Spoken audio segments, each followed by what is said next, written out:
Do we have another stadium controversy on our hands here in Kansas City?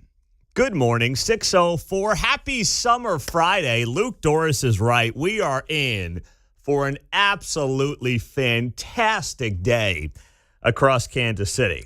If there is a day to get down to World War I for the Fan Fest, man, I would do it. Today would be the day for it. But I've got dinner plans, so I'm not going to make it.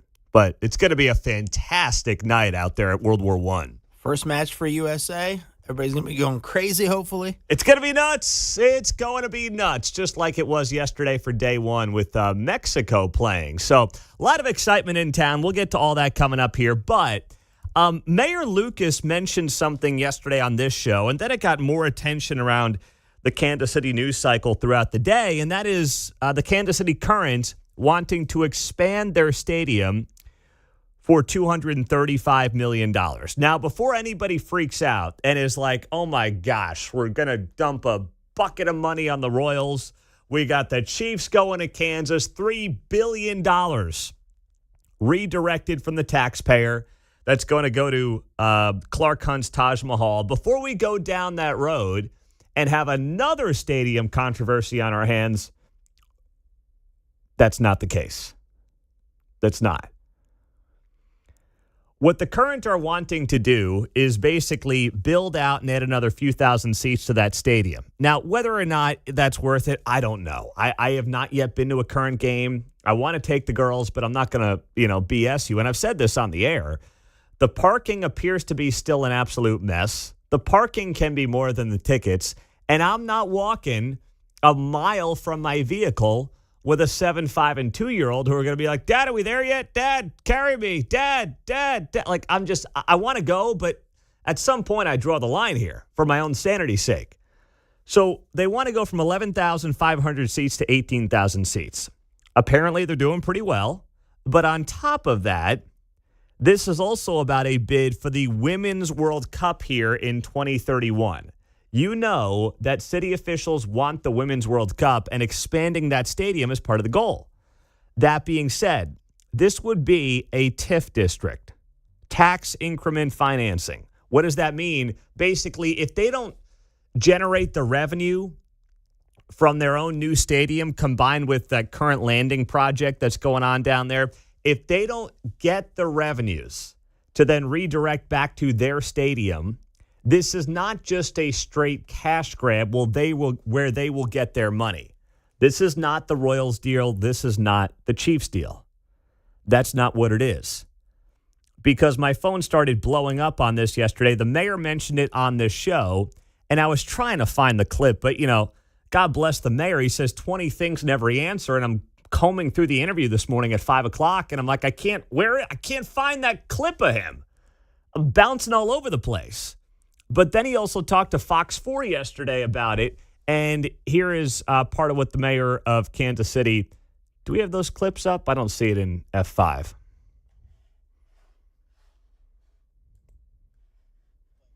All right.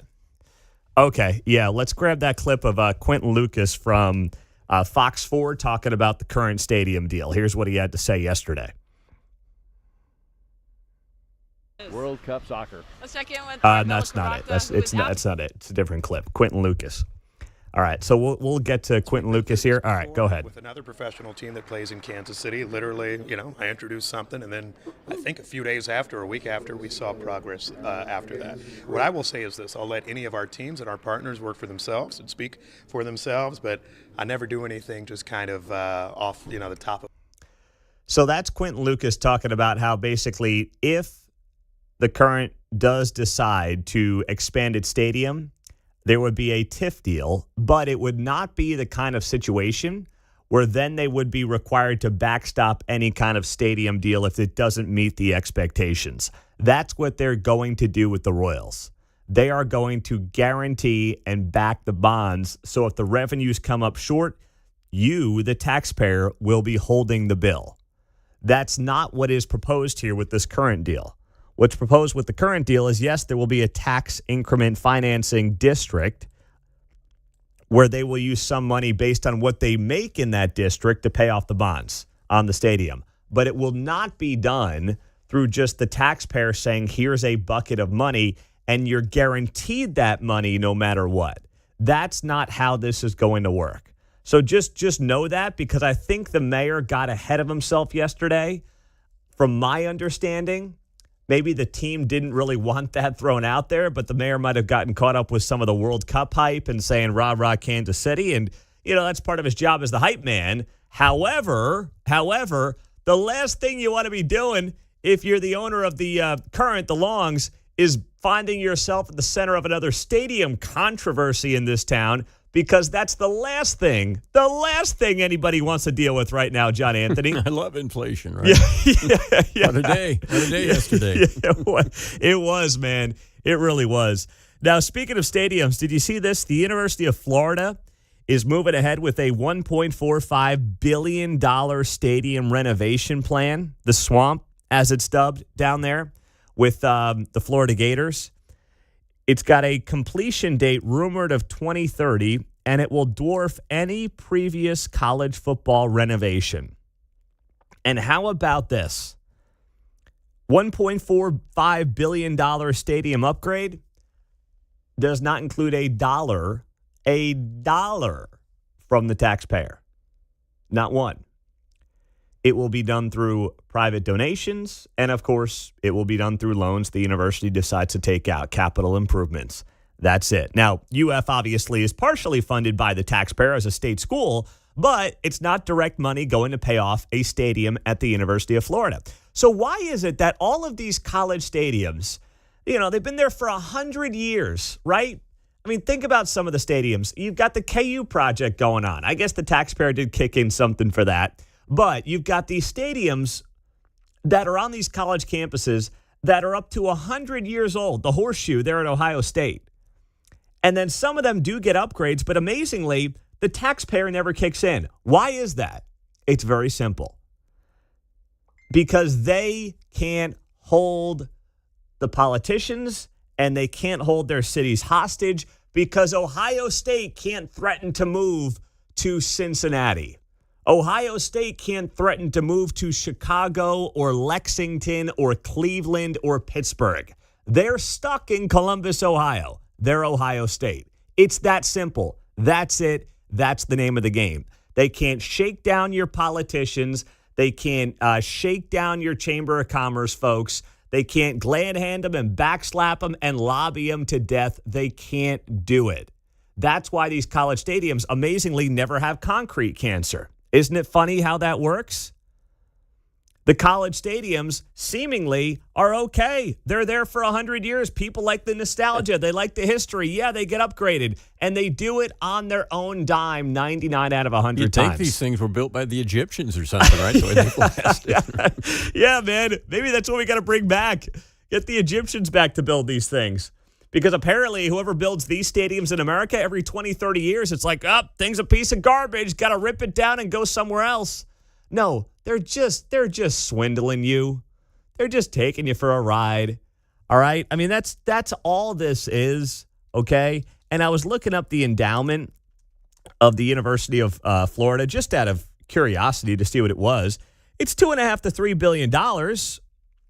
Now, they've got a broader pool, the UF Investment Corporation. That's about $7 billion. That's good money. But let's be honest, most of these NFL owners at this point in time are worth much more than $7 billion. $7 billion is, a portion of their net worth. The teams, in many cases, are worth $7 billion, if not more at this point. That's where that world has trended. It's wild what's happened. Yet the taxpayer still is more involved in most of these projects than they've ever been, despite the fact that the teams are worth astronomically more than they've ever been and than anybody could have imagined. I mean, you think about this, all right? If you told Lamar Hunt, Sr., that you would have this football team and it would be worth billions and billions of dollars, nobody would believe you. He probably wouldn't believe you. But that's where we're at. The Chiefs are worth between $6 and $7 billion, according to CNBC and some of the other outlets. I mean, it is unbelievable what has happened here. to these professional sports franchises. Yet still, you have taxpayers on the hook more than ever before. But that's not what's going on here with this current deal if they do expand the stadium on the riverfront. And it's amazingly not what's going on at the University of Florida as they get set for a $1.5 billion renovation. And it's as simple as they can't threaten politicians to go anywhere. That's it. Coming up on KCMO, speaking of being a billionaire, I'm going to try to make you one. How are we going to do that on a Friday morning? What's happening today that might put you in that stratosphere one day? A lot of people have high hopes. They're going to get rich off of this today. We'll tell you what it is coming up next on KCMO.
Vince Colonnese here, and I'm coming up at 11 after Kevin Keatsman on 95.7 FM KCMO Talk Radio. It's not even going to be that hot today in Kansas City. It's going to be a beautiful Friday. The humidity is going to be gone. It'll be a great day to go watch some soccer. Game starts at 8 p.m. tonight, taking on what? Paraguay, right? Something like that. I think they're playing. 8 p.m. is the, what do we call it? The kickoff or the... Yeah, first kick, first touch. First touch? Is that what we call it? The first touch? Maybe. I mean... We can make it up as we go. We can. I'm learning this whole soccer thing with you. All right. You want to be a billionaire? Today might be your day. Or just settle for being a millionaire. SpaceX IPO goes public today, baby. Let's go. Woo! That's right. Elon Musk's big company that wants to, put people on different planets and basically save our species by using other planets because we're so, inept at it here. That's what SpaceX is. It's an aerospace manufacturer, a launch service provider, and satellite communications company. They obviously oversee Starlink, which is bringing the internet to millions and millions of people, including many in rural America. I know a lot of you folks like Lynn County, Kansas. When I was down there, it's been about a year and a half now. Did a speaking event down there in Lynn County.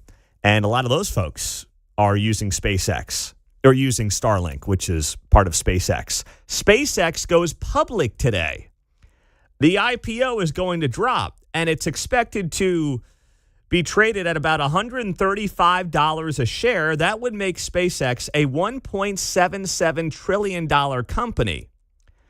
Now, to put this into perspective, that would make it, if that were to hold at $135 a share, the seventh most valuable company on Wall Street after NVIDIA, Alphabet, which is Google, Apple, Microsoft, Amazon, Broadcom, and then it would be SpaceX, making it more valuable than Meta, Facebook, Tesla, and Berkshire Hathaway, along with Eli Lilly.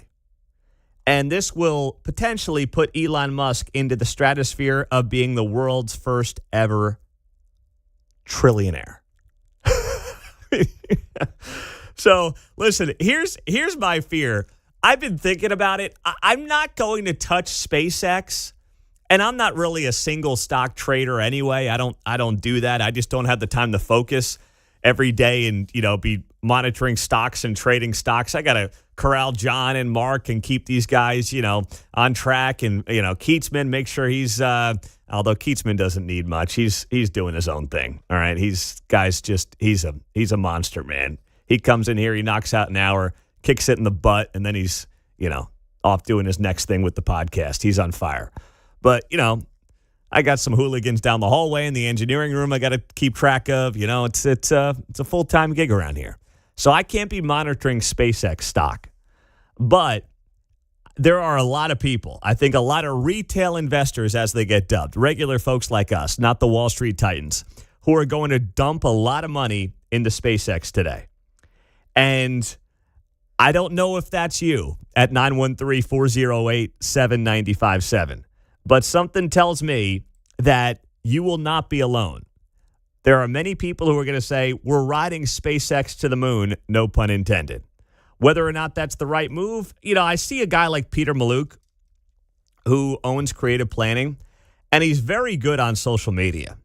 He puts up all these graphics and, these charts that show, a lot of people who get into these hot IPOs out of the gates would have been better off just putting their money into an S&P 500 fund and not looking for 30 years versus trying to time out hot IPOs. He posted this on June 8th, so 4 days ago. Peter Maluk of Creative Planning writes, everyone wants to buy the hot IPO. History suggests that's often a mistake. Over the last 40-plus years, the average U.S. IPO returned just 6% annually in its first 3 years, roughly half the return of the broader U.S. stock market. Now, that's just the first 3 years, and obviously there have been some unbelievable companies that have gone public and have made people millionaires many times over. Is that SpaceX? I don't know.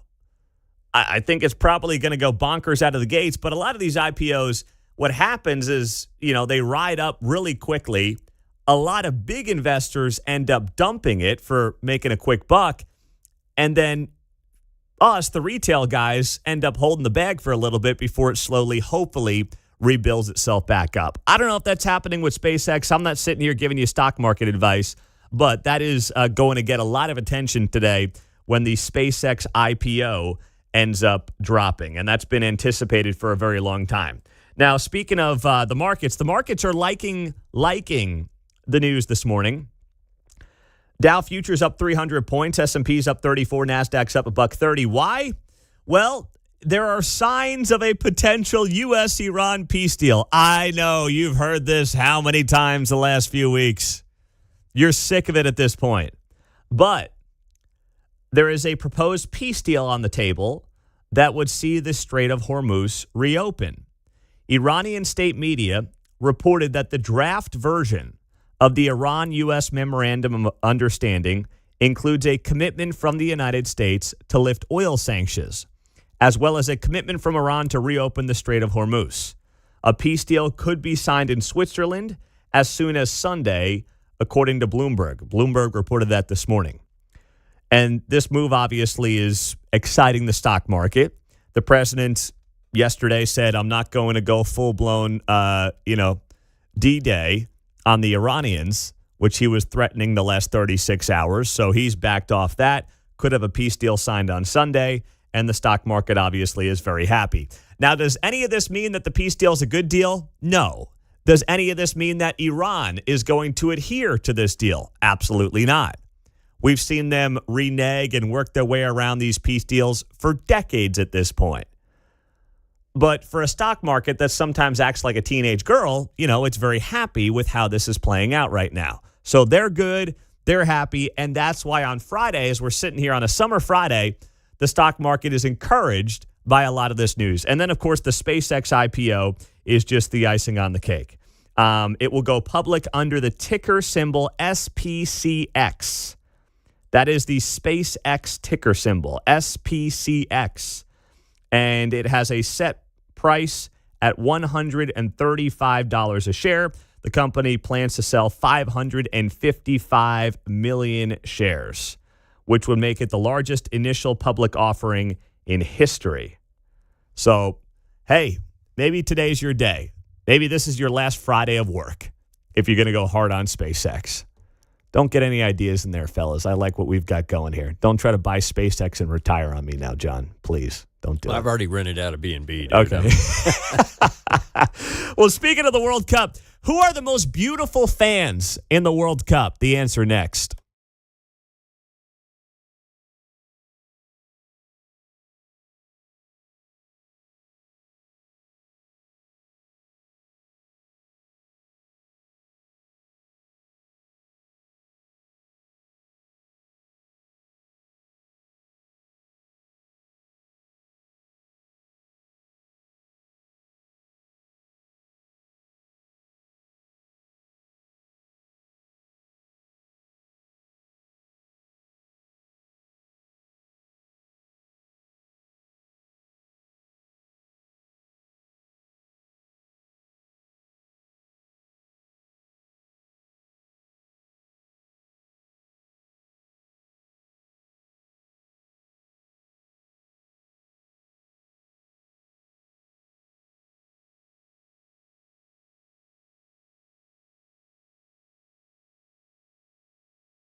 From Lenexa to Lee Summit, you're listening to Mundo in the Morning on 95.7 FM, KCMO Talk Radio. I got some good news for you. If you are single, if you are ready to mingle, if you are ready to settle down and find that person to spend the rest of your life with, you're in luck. All right? There's been some new polling that has been done on the most beautiful fan bases in the World Cup. Of course, all these fan bases are coming here to the United States, and they're going to be watching their soccer teams try to win the whole deal, right? Well, thelines.com did a survey. Several thousand people, 3,000 soccer enthusiasts nationwide were a part of this poll. And what did it find? Argentinian fans rank as the best looking of all World Cup fan bases. That's right. How about that? Congratulations. And of course, Argentina is base camped right here in Kansas City, John. That's exciting stuff, man. Raising our property values a little bit. Thanks for coming. At least for the summer. Oh, my gosh, that's right. People are aroused. I haven't seen people so aroused in a very, very long time. Thank you very much there, Chuck Schumer. So how many of you are now running out to the Argentinian base camp trying to, go down to River Market where they are staying in their hotels to meet maybe a diehard Argentinian fan and find the love of your life? I know.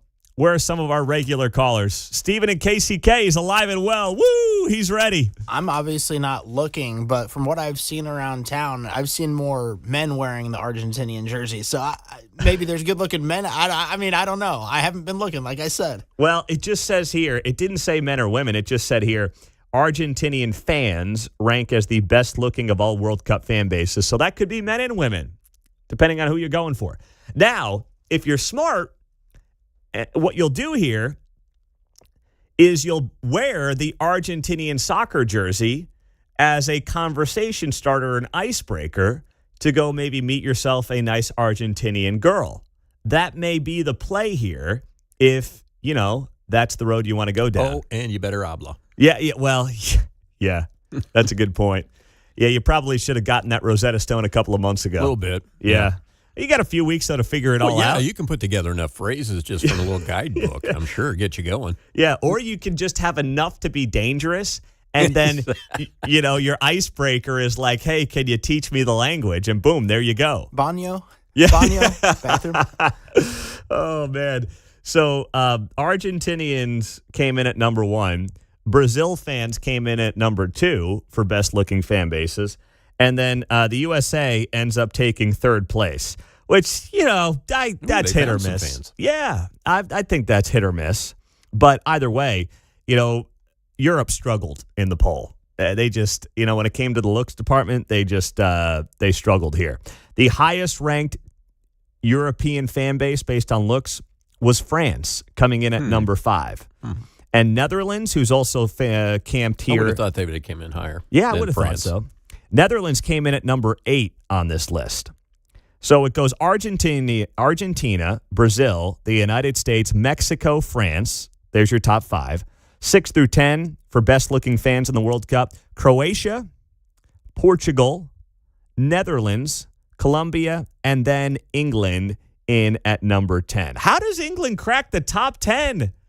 I mean, with all due respect, there's not a lot of great looks. It's one of those deals where maybe your top 3 bring up the average for the whole rest, Yeah, the median is not great, but the average is good because of the top tier. It's like you've got to talk, when you talk about income, median income is a more valuable stat than average income or mean income, because you can have the top who really picks up everybody else. That's an excellent point there, John. Excellent point. So Mexico was just here yet, or they weren't here, but you had the game yesterday for Mexico, and a lot of Mexican fans were down there at the FIFA Fan Fest at World War I, which looked like a very good scene. But here was my read on it, watching all the local news last night. They were mostly Kansas Cityans of Mexican descent, which is fine, but I'm hearing people get interviewed, hey, I got down here from Independence, oh, I'm down from Liberty. Obviously, that's great. But it's not like they were people from Mexico, by and large, or people from Texas who for some reason came up to Kansas City to hang out at World War I. But I did come from Texaco. Yeah, exactly. That's not what it sounded like it was yesterday down there at FanFest. And tonight, of course, should be a very good scene. Team USA, that game starts at 8 p.m., and the FanFest opens up down there at 4 o'clock this afternoon. So I think Canada's playing in the first game at 2 o'clock today is what's going on the schedule. 2 games today, Canada, and then Team USA playing Paraguay at 8. Mark's in Lenexa. Mark, happy Friday, brother. What's going on? Same to you, fellers. Hey, I don't want to be the sexist guy here in town, but I think very few single women are footing the bill for a trip to the World Cup.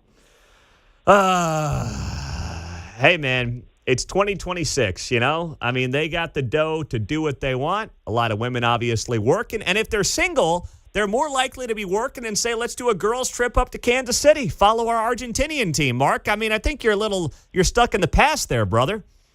I might be, but I'm just saying that look at the crowd, and you usually see a guy right next to him sitting in the seat next to him. The question, yes, saying. I'm not saying that there's not a rich guy from Argentina who's, up here and spending a ton of money to watch games in Kansas City. But typically, he might bring a girl that he's interested in, and guess what happens?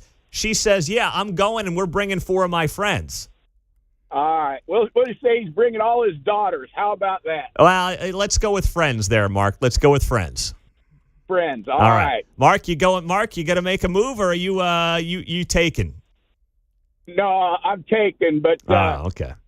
We're just gonna watch, and I'm still upset that Chawinga didn't make the team. I don't know what that means. Never mind, Pete. Okay. See you later. You know what? You bring up a point about who's attending the game. Rich men like to bring arm candy. Yes. So perhaps that's what leads to this poll result. Yes, that could be it, and I'm fine with that. Yeah. It reminds me of when, Kate and I went on our first date. It wasn't a blind date, but we got set up for my fraternity formal. And the deal, she said, yeah, I'll go with you. I don't know you, but you've got to find dates for 2 of my friends. And I said, I can make that work. So I found 2 fraternity brothers, and they took 2 of her friends. What'd that cost you? A pizza? Not as much as you think. Yeah, exactly. Not as much as you think. But here's the irony. Her 2 friends with my 2 fraternity brothers, they had horrible times together. I mean, it was like pulling teeth. It was terrible. And then the next day it was like, how was your night? Well, we actually enjoyed each other. It was a good time. But sometimes you got to find room for the friends. That's how it goes in life. Mm-hmm, mm-hmm. And that's just the name of the game. So that's whether it's not going to be Mark because, he's a taken man, but that may be the play if you want to find a nice Argentinian girl since they have been voted the best looking fans in the World Cup, and they're right here in Kansas City. You suppose Pam Anderson is the most popular or most well-known spotted face in the crowd? CFL football, British Columbia. Pam was in the crowd. Is that right? Yeah. I didn't know that. Story. That's pretty cool. Mm-hmm. Spotted there. That's very neat. I did not know that. Yeah. Well, that's good stuff. Now, we also know how many bars are going to be open until 5 o'clock in the morning here in Kansas City. Remember, there was all that drama around which bars would stay open until 5 a.m.? Well, the list was dropped by Kansas City, Missouri this week, and it's about 15 to 20 bars, 16 to be exact, that will be able to serve alcohol until 5 o'clock in the morning. And these bars had to present, a whole plan to Kansas City about what they're going to do for security, how they're going to keep people in line until 5 o'clock in the morning. It's not that big of a list. I thought it would be more. But I did hear, and we did hear on the show from bar owners who are like, I don't even want to be a part of that. So the Blue Line in River Market's going to be on that list because their guy, Stiegel, was throwing a fit about it on this show a few weeks ago. So he'll be on there. And, you got a few spots downtown. The Quaff, I used to live right down there off Broadway, 8th Avenue. So you've got 8th Street. So you've got the Quaff that's going to be on that list. Beckett's, Blue Line, Missy B's on the list. So, drag shows galore at Missy B's till 5 a.m. It's going to be quite a scene. Tin Roof, Up Down KC, Thirsty Bull Saloon, Howl at the Moon, Frost KC, Gamble Social Club, Layla, O'Dowd's, Jewel Event Space, and Buzzard Beach also on the list. Oh, the Levee is on here as well. Did I miss El Pueblito on Southwest Boulevard? That will Well, be there you go. That one maybe makes a little cultural sense. Yeah, that one I can kind of understand, all right, over some of the others. 913-408-7957. That is the text line. That's the studio line right here on KCMO Talk Radio. We will get to the 6 at 6, top 6 stories in the 6 o'clock hour coming up next on KCMO. All right, as you're getting ready for your Friday, I don't know about you, but what I typically do is I have like a checklist of things I need to get to during the week and things that may have to wait until Friday. I try to knock out today before the weekend. You might have been hearing me talk about CMP Construction and what's going on with this organization, this company that's been at it for 25 years in Kansas City. Bathrooms, kitchens, basements, full home remodels. They do it all at CMP. And they're locally owned right here in Kansas City. Chris and Teresa are Kansas Cityans through and through. They're longtime KCMO Talk Radio listeners. They were with us at the Guy Benson event last summer. And they're not a big corporate remodeler, all right? You're dealing with a local family-run business, and you get to know them as they go through your project right here in Kansas City. See all their awesome work at cmpremodel.com and get that free estimate, all right? I mean, and you don't get the free estimate and then get some big sales pitch and like, hey, if you sign by 7 o'clock tonight, you get 30% off. No, they just give you a fair rate, a fair deal, and you'll make sure that you know exactly what they're doing with clear communication, quality craftsmanship, and working with your schedule, not the other way around, which happens far too frequently with some of these remodelers. Go to cmpremodel.com. That's cmpremodel.com right now and reach out to CMP Construction. Start the conversation today.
You're listening to Mundo in the Morning on 95.7 FM KCMO. Friday morning. Beautiful summer Friday, as you heard from Luke Doris across Kansas City. Let's get right to it. It's time for the 6 at 6 on KCMO Talk Radio. Number 1. Now, we'll start with that old World Cup. Yesterday were the first games. Mexico beat South Africa 2-0. South Korea beat who did they beat yesterday? The Czech Republic. Czechia. Czechia? Okay. Czechia. All right. 2-1. Or are you gambling on that game? Oh, yeah. Won it. South Korea. Let's go. Mark's going to be speaking Chi-Ching Chong here pretty soon. Well, the thing is, FanDuel is giving away bonus bets for every goal scored. I know. I was waiting for Team USA tonight, though, to lean into my FanDuel bet. I got $25 in bonus bets already. Oh, my gosh. Going into Friday. It's you amazing. are a stud. I didn't think about that going into the weekend. I was waiting for Team USA tonight. All right. Well, today we've got a 2 o'clock game, Canada and Bosnia. And then the United States takes on Paraguay at 8 o'clock tonight. That game is on Fox. FanFest will be rocking tonight at the World War I Museum and Memorial. Number 2. All right, next up in the 6 at 6, just some of the details for you today. FanFest, that'll open up at 4 o'clock and go until midnight. So if you want to catch the end of the Canada game, the Canada game's probably over by then, right? So that starts at 2 o'clock. FanFest opens at 4 o'clock, goes until midnight. Of course, they want Team USA's game to be the highlight and center of FanFest today. You can't just roll down there. You do have to be on a reservation list. Someone on the text line said that they were working at FanFest yesterday, and the attendance was less than half of what was predicted. They got 6,900 instead of 15,000. So they had 15,000 registered online, and less than half of that showed up. Man. We haven't had a game yet, though. I don't know why the expectation's so high. Well, I mean here. Yeah, but I think the point is 15,000 registered to show up, and less than half of that showed up. Registered? Yeah. Wow. I think people probably just registered to be like, I'll get on the list. Save. Right. And then they just don't have to show up. Got options now. Exactly. There's no downside if they don't show up. They're not paying anything. So that's not ideal. But that's what someone on the text line just noted as well. So that's happening tonight. Number 3. All right, next up, let's go to Iran, where the president called off the latest threats to strike Iran, setting a breakthrough in talks to end the war. Yesterday, of course, a lot of bluster from the president saying he's going to strike and take Karg Island. He's going to, blast them back into the Stone Ages, the whole deal. And then just a few hours later, he claimed a breakthrough in the negotiations to end the war just hours after he threatened to escalate the conflict. So the potential plan, based on what the reports are from Bloomberg and others, is that there could be a deal finalized and signed as soon as Sunday. That is what was reported by Bloomberg here early this morning. And there are no final agreements yet, and we've been here before. I mean, you want to talk about the ultimate game of footsie. This is it in a nutshell. So I'm not going to sit here and be like, it's done, it's over, we've done it, oh boy, 3D chess. No, it's like, come on. Until I got an email yesterday. Since I oversee the news talk radio stations in the company, I got an email from somebody in another city, and they're like, oh, did you see? Deal's done. I'm like, dude, until I see one of the mullahs show up in person and sign a piece of paper, and even then, I don't know if I trust these guys as far as I could throw them. So, but until I see them sign something, I'm not going nuts over this. I can't. But that was the update as of this morning on that front. Number 4. All right, Tyler Robinson, the man accused of assassinating Charlie Kirk, is due back in court today as his attorneys seek to hold prosecutors in contempt for comments they made in the media about a bullet fragment recovered from Kirk's body. Defense attorneys for Tyler Robinson have accused prosecutors of going on a media tour to discuss expert reports about the bullet. The defense claims those statements violated restrictions imposed by Judge Tony Graff against speaking about the case outside of court. But prosecutors said they had a right to correct misinformation from Robinson's attorneys about an inconclusive preliminary finding by ballistic experts who could not immediately match the bullet fragments with a gun allegedly used by Robinson. So that's where this case is going. Tyler Robinson due back in court today. And, of course, he is charged with aggravated murder in the September 10th assassination of Turning Point USA co-founder Charlie Kirk on the Utah Valley University campus. Rolling through our 6 at 6. Number 5. Well, this story we got yesterday. Kansas City police arrested a suspect after a shooting at an apartment complex left one teenager dead and 2 others injured last night. Gunfire came at about 5:15, 9200 block of Old Santa Fe Road. Officers arriving at the scene found 3 victims with gunshot wounds. 1 teen was pronounced dead, an adult male and another teenage boy taken to the hospital for treatment. And then when officers showed up, they found a juvenile male older than 16 suffering from gunshot wounds inside an apartment building. That teen was pronounced dead at the scene. Kansas City police say an adult male suspect was taken into custody at the scene. Detectives are not searching for any additional suspects at this time, but anonymous tips may be eligible for a reward of up to $25,000. Number 6. And lastly, in the 6 at 6, SpaceX's IPO drops today. Elon Musk's company is expected to and will be going public today at $135 a share. SpaceX oversees Starlink, which is internet service, especially for many in rural America, an American aerospace manufacturer, launch service provider, and satellite communications company. If it holds at $135 a share, that would make it one of the 10 most valuable companies in the world, trailing Microsoft, NVIDIA, Alphabet, and a handful of others. So that is happening today when the markets open up at 8:30. Coming up, who loves the streetcar next?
We got a beautiful summer Friday ahead here across Kansas City. And by the way, 1 hour from now, we have a massive announcement that will, I think, change the landscape of KCMO Talk Radio and radio here across Kansas City. So that is 1 hour away.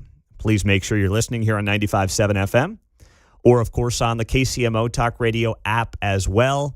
And now we are in Topeka, clear on 102.9 FM. So I'm a big believer that people that are really good at what they do or just things that are super beneficial, you don't really need to talk about it. It just speaks for itself, right? You know, people who are excellent in their field, at their craft, they just do it. They don't have to talk about how good they are. They don't have to go out there and promote themselves because, well, they're great. People know they're great. And the proof is in the pudding when it comes to the work that they do every single day. And then some institutions just try too hard. And unfortunately, that's what you're seeing here with the Kansas City streetcar. Yesterday, I get it. All the TV stations are down there doing some live hits, blah, blah, blah, doing their thing. Fan Fest, which looked like a pretty good turnout for day one. We had someone who's a volunteer on the text line say they had 15,000 people registered to go down to Fan Fest yesterday for day one, and the real number was about 6,900. So that's not great, but listen, it looked good. But Fox 4 did this piece about how the streetcar is running, and, day one of Fan Fest appears to be going pretty well. If you feel like, and this is not really a critique of Fox 4, they're looking for stories, man, right? I mean, they're looking for them. I get it. Trust me. You got to find 10 2-minute packages to put together around FanFest. But when you've got the streetcar folks saying, hey, man, we're doing great. Day one of FanFest. Oh, it couldn't be going better. Just do it. Just do it. I don't need you to tell me how amazing you are. And it kills me, John. You know what it reminded me of when Joe Biden said to Joe, you did it. You answered all the questions. And we had the caller say, it was like he won a spelling bee. Yes. That was great. Oh, that's what it reminded me of. That's a fantastic comparison. You're so spot on with that, man. It's the exact same thing when Joe Biden's after Joe gets clobbered in that debate. You did awesome, Joe. You're the best. That's what this felt like. You answered all the questions. You answered all the questions, Joe. You did fantastic. Come on, man. All right, here was Fox 4 last night. World Cup soccer. Let's check in with our Bella Caracta, who is out there to see just how smoothly things went for day one. Bella? Many locals followed the same game plan to get to Fan Festival. I live in Independence, Missouri. We park at the downtown area, so we just took the bus through here. We parked near my brother's apartment. He lives downtown.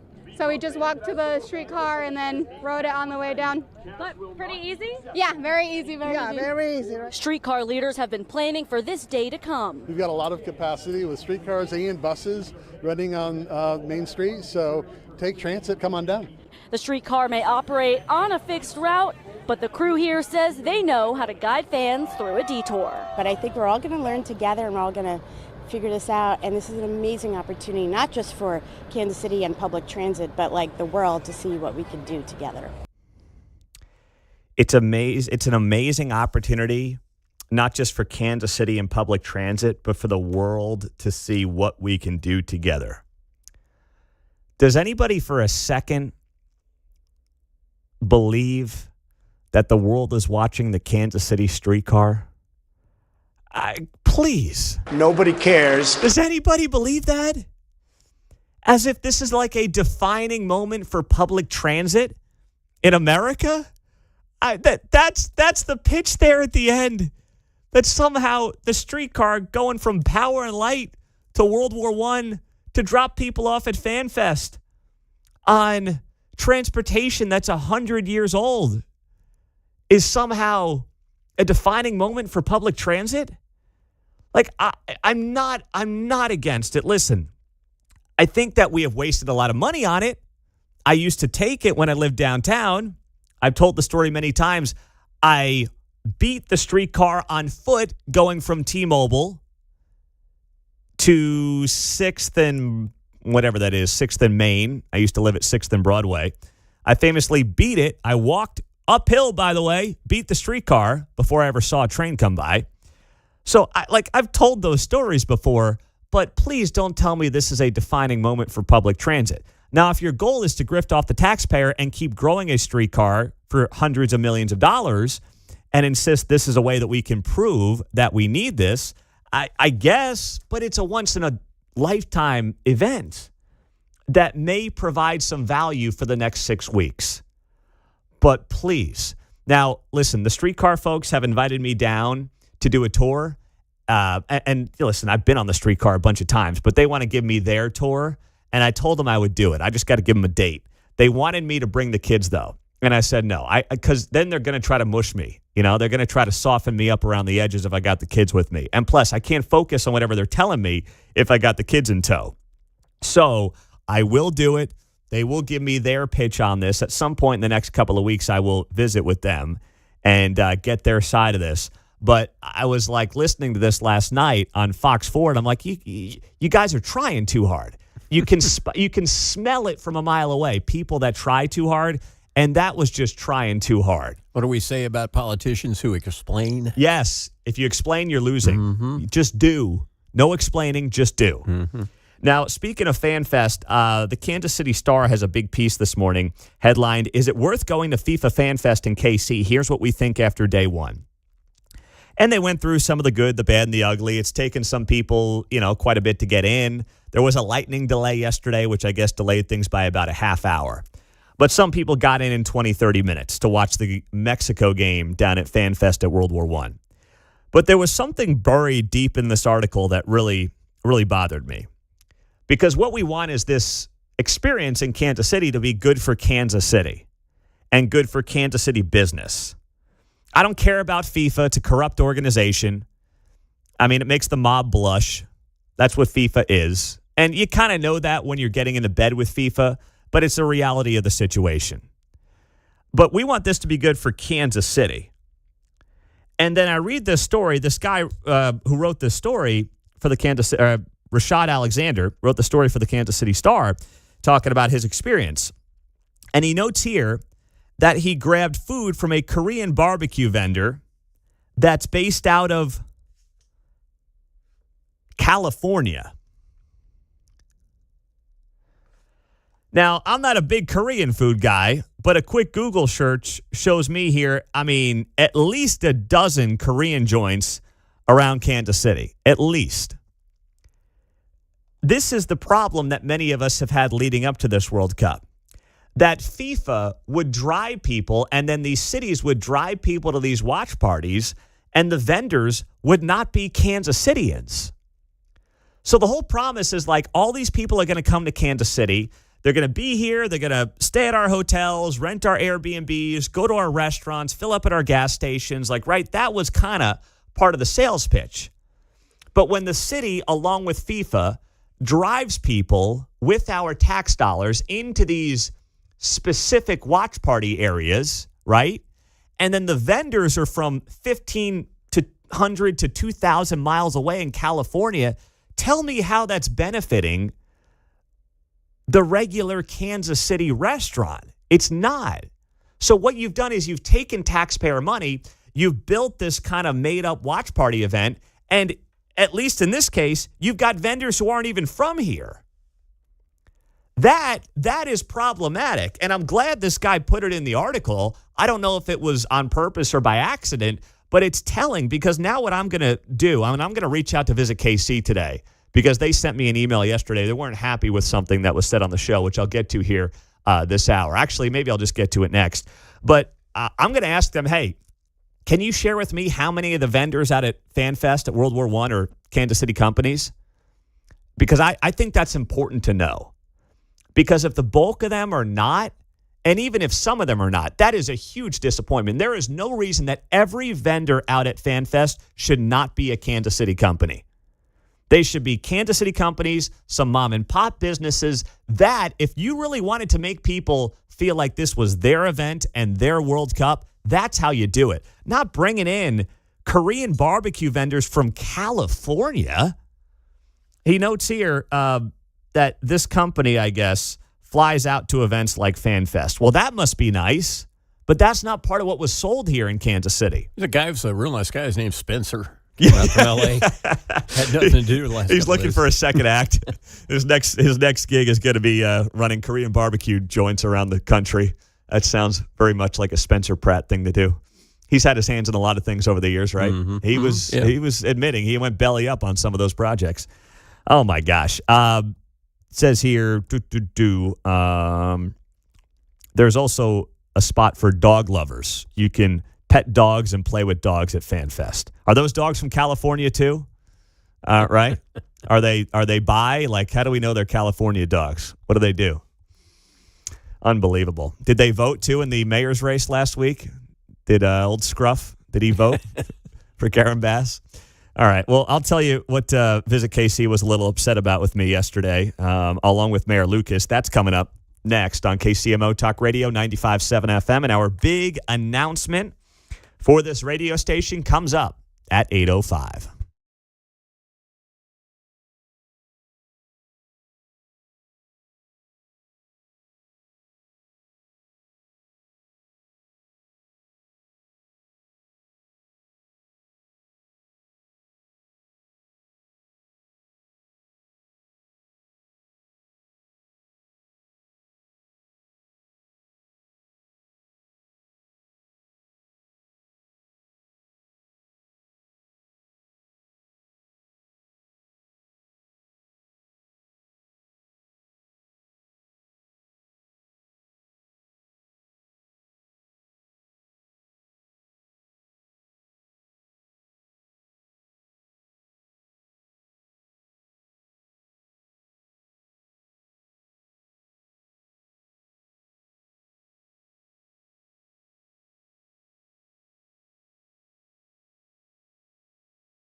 On Friday's Guy Benson show from New York City, Lieutenant General Keith Kellogg, retired, will be here on the very latest on Iran, also Russia. Coming up at 2 o'clock on KCMO. So yesterday, Mayor Lucas and I had our conversation at 7:30, and one of the things that we talked about was, whether or not the visitors coming to Kansas City for the World Cup is going to actually meet the expectations, right? The numbers were 650,000. That's what you've heard estimated across Kansas City over the next 6 weeks or so. Seems like a long shot. That's just me looking from afar. It was Nick Haynes from Kansas City PBS who first noted on the show that the 650,000 number is calculated in a way that is not about necessarily unique visitors, but is actually more about, hey, one person stays for 2 days, that's 2 visits. And then suddenly that 650,000 number started to make sense, right? So the mayor and I had a back and forth on this. Here's what he had to say yesterday, and then I'll share the update from Visit KC and what they had to say because they were listening to our mayor, our conversation with the mayor. Here's the deal, and I'm not disagreeing with anybody or anything like that. I think sometimes you get yourself in trouble when you kind of set these goals that may seem, if not to be inflated, are based on market standards that like normal people don't use. The 650,000 number is based like on each individual like entrance or something or night that a hotel guest would have, right? Nobody thinks about it that way, right? If my mom comes to stay at our house, it's not 5 different nights of 5 different guests. It's just one to me. Mm-hmm. So I think, the reality is going to be different than perhaps what the professionals may say, at least for us lay people, but I think it's still going to be good for Kansas. So the mayor's saying what I thought here in terms of how they count these numbers. Well, Visit KC is correcting me and correcting the mayor. They sent me a note yesterday, and I want to share this with you because I don't want to give you wrong information, but I don't think Visit KC is necessarily helping its cause here, but I appreciate them doing this. So they said here, in Visit KC's 650,000 visitor estimate, one person who stays 4 nights in Kansas City does not count as 4 visitors. That person counts as 1 unique visitor. Their estimate of 650,000 is based on 2.1 million visitor days over the span of the tournament. John just did a facepalm emoji on the other side of the glass. Yeah, it's not on my bingo card today. I'm out. They just made it even more difficult for them to achieve these numbers. They basically said to the mayor and I that we are actually underselling. I thought we were doing the city a favor here by saying at least the 650,000 number is calculated in a way that, makes us realize that we are not going to get 650,000 unique visitors. Visit KC is saying, no, we are going to get that. And that 650,000 visitor number comes from our projections of 2.1 million visitor days over the span of the tournament, meaning they expect not 2.1 million people, but they expect 2.1 million visitor days, meaning 2 people stay for a week. That is 14 visitor days. They're expecting 2.1 million visitor days over the next 6 weeks. I'm sorry, that's insane. That is absolutely insane. We're talking about 6 weeks. That would be 350,000 visitor days per week, which would be 50,000 a night. If we had 50,000 people here a night in Kansas City for the next 6 weeks, you would have the hotels bursting at the seams right now. We wouldn't have 1,000 Airbnbs available online right now. Seems crazy. That's nuts. Listen, they just gave me the information. I am not knocking Visit KC. I appreciate them sharing the information with me. I really do. I'm just saying whoever's coming up with these numbers is blowing so much smoke. I'm sorry. There's no one with a straight face who can sell me on 2.1 million visitor days. Yesterday, someone texted the show who is a volunteer down at World War I Fan Fest. They had 15,000 people registered for Fan Fest yesterday. because you got to register. It's free, but you got to register. And the total number came in at 6,900. Where's everybody else? I mean, please, someone tell me where everybody else is. What are they doing? Where are they hanging? Where are they staying? Do they have a homeless encampment somewhere? 913-408-7957. I want to get to your calls here on a Friday morning as we roll through it on KCMO Talk Radio. We'll have our big announcement for this radio station coming up just after 8 o'clock. Do not miss it here on KCMO. And I also have a nostalgia question for you this morning we'll get to on KCMO Talk Radio.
Hey, Kansas City, I'm McGraw Millhaven, your host of America at Night. Do we have a deal or don't we?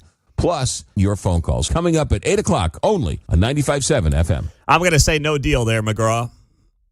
America at Night host. He is doing great work 8 to 10 every night here on KCMO. We've got a big announcement coming up just after 8 o'clock this morning on 95.7 FM and streaming on the KCMO Talk Radio app. Do not miss that. So the World Cup, just the reset on the conversation here. Visit KC emailed me yesterday. They heard the mayor and I talking about how many visitors were coming to Kansas City and how the 650,000 number. My understanding in talking to Nick Haynes of Kansas City PBS was that one person staying for 7 days was 7 visitors based on how they were calculating the 650,000. Visit KC tells me, no. We're getting 2.1 million visitor days based on that calculation. So the unique visitor number is 650,000. I don't know how you possibly get that math. I just don't know. Visit KC obviously has its ways of getting these numbers. I'm just being honest. I don't believe that for a second. Do you? Because if we had 2.1 million visitor days, that would be 50,000 a day for the next 6 weeks. Where are they staying? Under a bridge? Are they sleeping on the bus? They could do that up until about a week and a half ago. Mark's in Oak Grove. Hey, Mark, you're on KCMO. What's going on? Great call, Mark. Thanks for being here, buddy. I appreciate it. 913-408-7957. That's how you join us on KCMO Talk Radio. Wyatt's next up. What's up, Wyatt? Hey, how's it going, Pete? Yeah, I was just, when I first heard that the 650,000 number was every day that somebody was going to be here, that kind of helped me not stress out as much about it because, see, that's what I was hoping for is because since I drive around the city for work so much, I was expecting to have to go clear out and around the city just to get to a job site. And, that just isn't good for time or, good for my company's time or anything like that. And, I mean, there's people, I know more than a few people that were kind of thinking the same way. They didn't want to have to deal with the traffic. But now they're saying that it's going to be 2.1 million visitor days. Yes. And I don't think that's realistic at all, but that does bring me kind of back to the point of, is it going to be even close, and how bad is the traffic going to get, Well, listen, I think it'll be a little hairy during that maybe round of 32 game, July 3rd, and then the quarterfinal game is July 10th or 11th.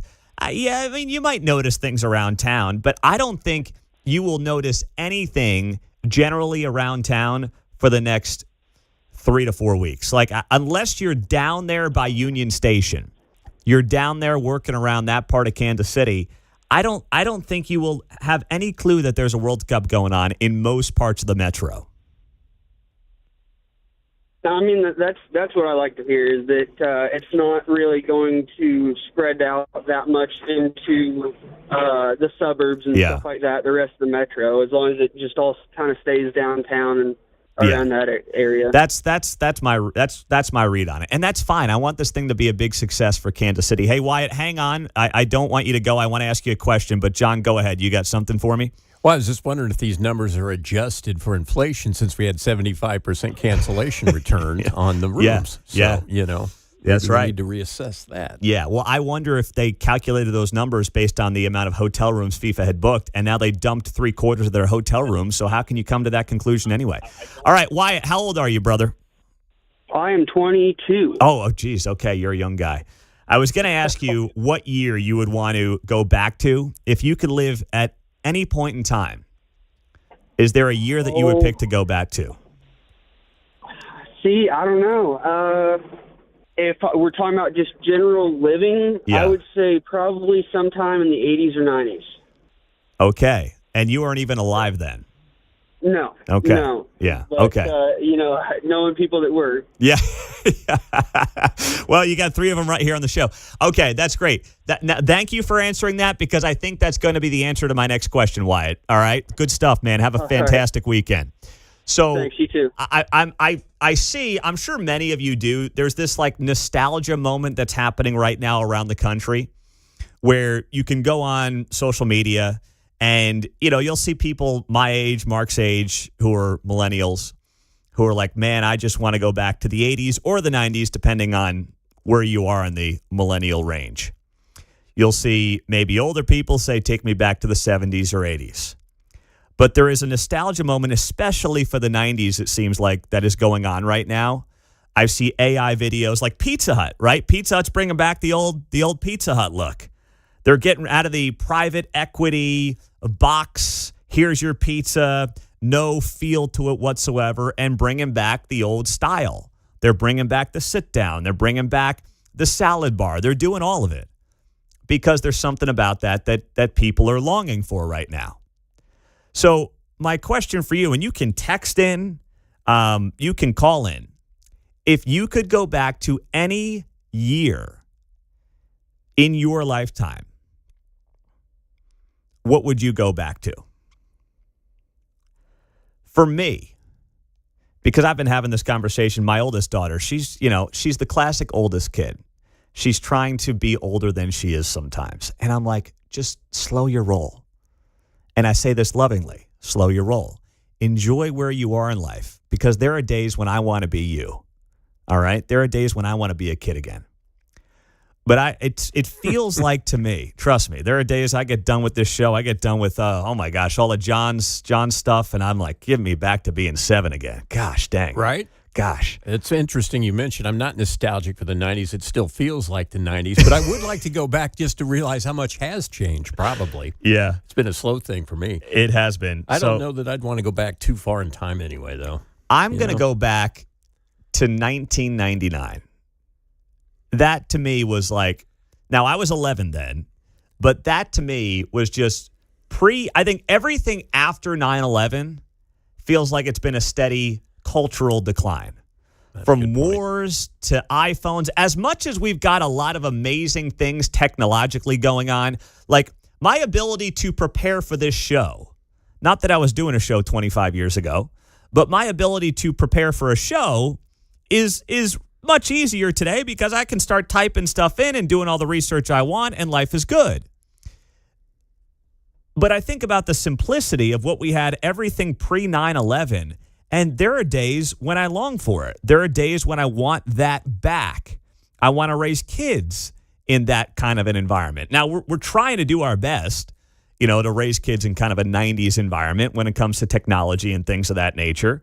But that felt to me like peak America. A robust middle class, right? We don't have that. We are losing the middle class in this country. We are getting to a country where you either are part of the haves or the have-nots. And there's a lot of reasons for that. Both political parties are to blame. So it's not one person, it's not one thing, but it's happening. And it's happened steadily over the last 25 years. Government spending's been a big reason for it.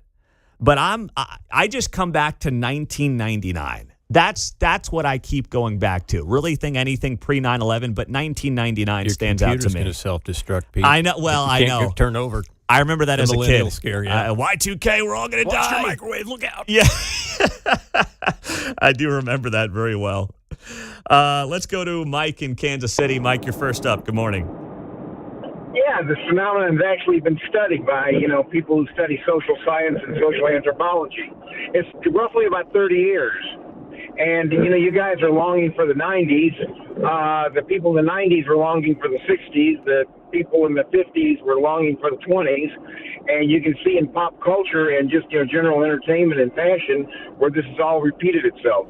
Now, Mike, you sound older than me. But you tell me, in the 90s, was anyone really longing for the 60s? I don't think. I mean, the 60s were chaotic. Really? The 50s or the 60s? The 60s? okay, the hippies and all that stuff. I'm talking about the class I took. I wasn't alive in the 60s. I wasn't alive before the 80s, okay? So I don't, I'm going by with academics and people who study these things.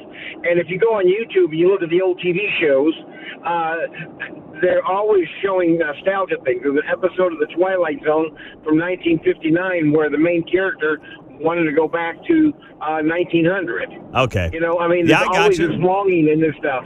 We don't see the bad stuff of the time. Thank you, Mike. That's what we don't see. Appreciate it. Yeah, we certainly distill it out, and the memories are sharper. But I think Twilight Zone's been on since it came on the air. Leave it to Beaver, Brady Bunch. They've all been on the air continuously. That's true. Libby and Waldo, go ahead. You're on KCMO. Hi there, Pete. Hi, John. Well, if I was in the 90s, trust me, I would be going back to the 60s. Yeah, in my lifetime, I would go back to the 60s or the 70s. The 60s or the 70s? Why Yes, sir. why the 60s or 70s over the 90s? Well, I'll tell you, in the 60s or the 70s, we had a lot more conversation.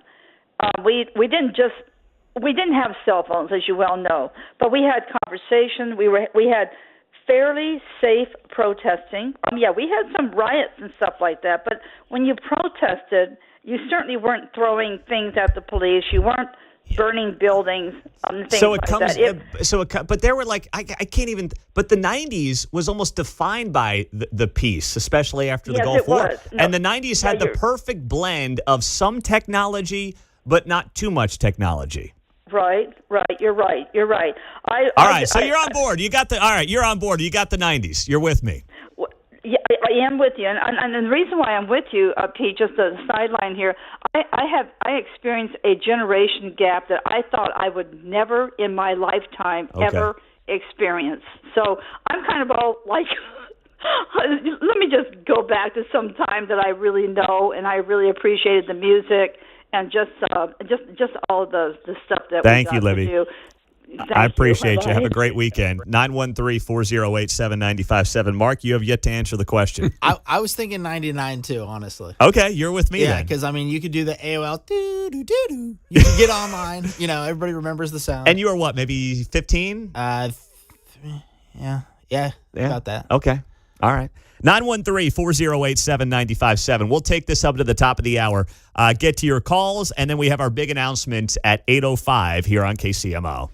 All right. It's been another week full of weather. You've heard from Luke Doris. We had the rain earlier this week, humidity. We got a great day today, but there's more rain coming this weekend. What does that mean? If you've dodged the bullet so far, but you are seeing cracks in your foundation, something feels off, don't wait. Make the call this Friday to KC Pier, where, by the way, when you call KC Pier in Kansas City, your foundation repair expert, you get a Kansas Cityan that picks up the phone. I know, it's a wild, novel concept. I called my doctor the other day. I got an AI person, and they're like, how can I help you? My name is, I think it was actually Claire. I was like, really? You're going to name the AI robot after my daughter? You're driving me nuts here. That doesn't happen with KC Pier. A real person in Kansas City answers your call. They're locally owned. Every job is done by a trained employee, and they give you ABC solution options. What does that mean? That means they give you options where you can fix them yourself without any cost if you can do it. And then, of course, there are other options where KC Pier will take care of it for you. But they want to make sure that you're doing what makes the most sense for you and your budget. Go to kcpier.com today. That's kcpier.com. They also have, on some jobs, a transferable lifetime warranty. Kansas City owned and home of that lifetime warranty. Just go to kcpier.com.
Vince Colonnese here, and I'm coming up at 11 after Kevin Keatsman on 95.7 FM KCMO Talk Radio. That nostalgia movement is real right now. You're seeing it on social media. You're seeing it in marketing across the country. You're seeing Pizza Hut lean in, bringing back the old Pizza Hut restaurants. The salad bar is back, baby. Let's go. So my question for you on this Summer Friday is if you could go back to any single year, either in your lifetime or I guess predate it, like Wyatt called in earlier. He's 22, but he's like, I'd take the 90s based on what I heard. He's right. I'm going to 1999 and I'm never moving. Enough technology where you could, not live in the Stone Ages, but not too much, because I think this phone in my hand, as much as it gives me great information, there is a major downside to it socially. Well, you know which Yu-Gi-Oh cards to hang on to now, though. That's for sure. Yes, and the Charizard Pokemon card that I sold at 10 for $20 when it was probably worth, at least 10x that at the time. Go figure. 913-4087-957. Let's go to Lewis in Raymore. What's up, Lewis? Hey, Pete, I couldn't agree with you more.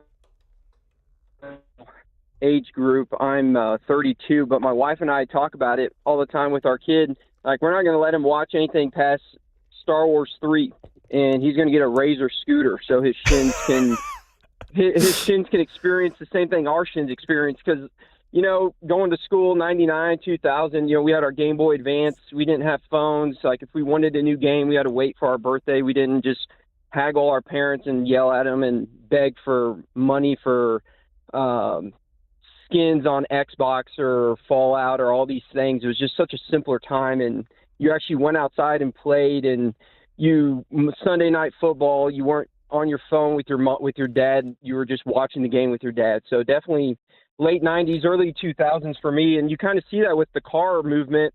A lot of the 90s cars, the Japanese imports, that those car prices are going up, so people are nostalgic for that time even when they're driving. They don't want these huge tablets in the center console or on their speedometer. They just want a normal tack. They want normal cars. They want that 90s simplistic feeling. So yeah, I couldn't agree you're right. more with you, Pete. Thanks. Is it Lewis or Luis? It's Luis, but all right. You call me whatever you want. Just don't call me late for dinner. All right. I thank you very much there, brother. I appreciate that, Luis. 913-4087-957 is how you join us on KCMO Talk Radio.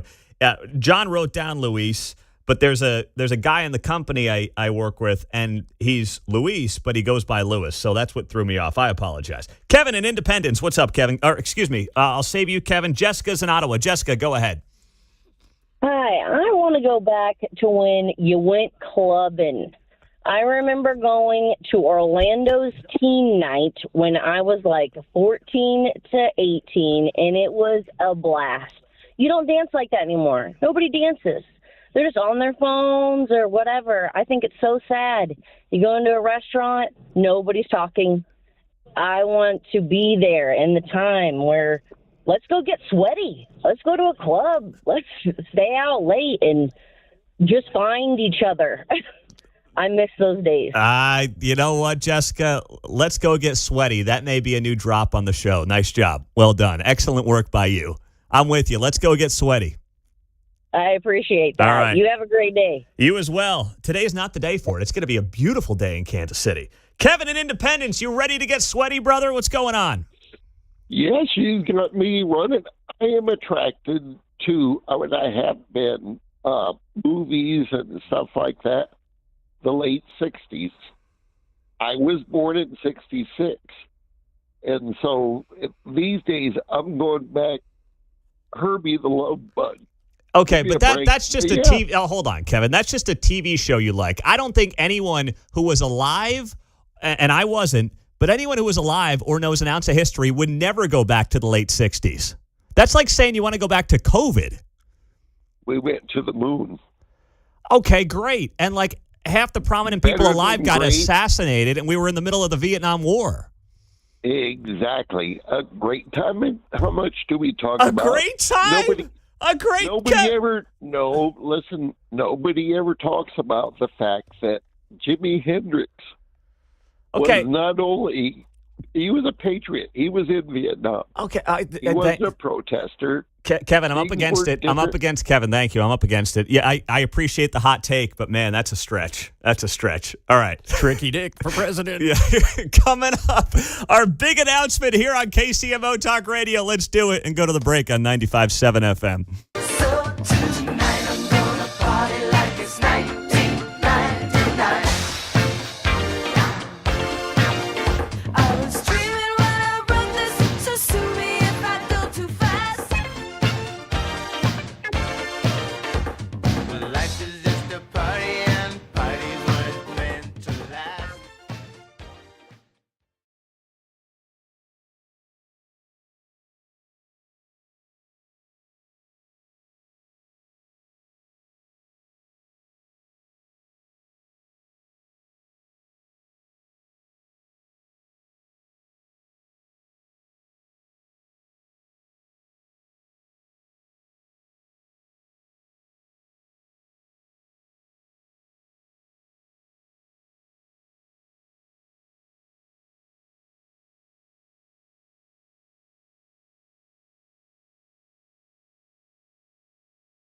Good snap, good place. Kick is up. It is. Yes! And a walk-off winner from 61.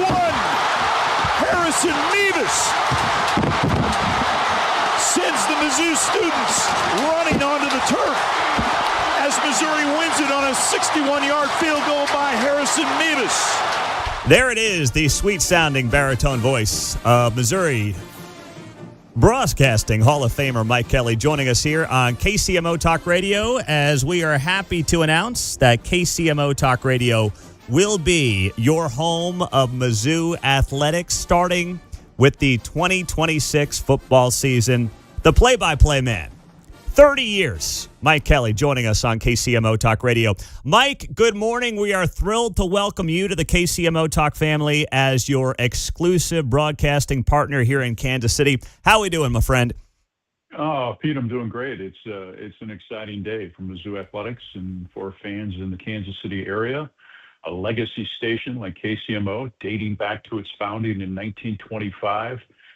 And now part of the Mizzou family once again. We're all excited in Columbia. Well, we are thrilled to be partnered together. Looking forward to what is going to be a great several-year run with Mizzou and KCMO.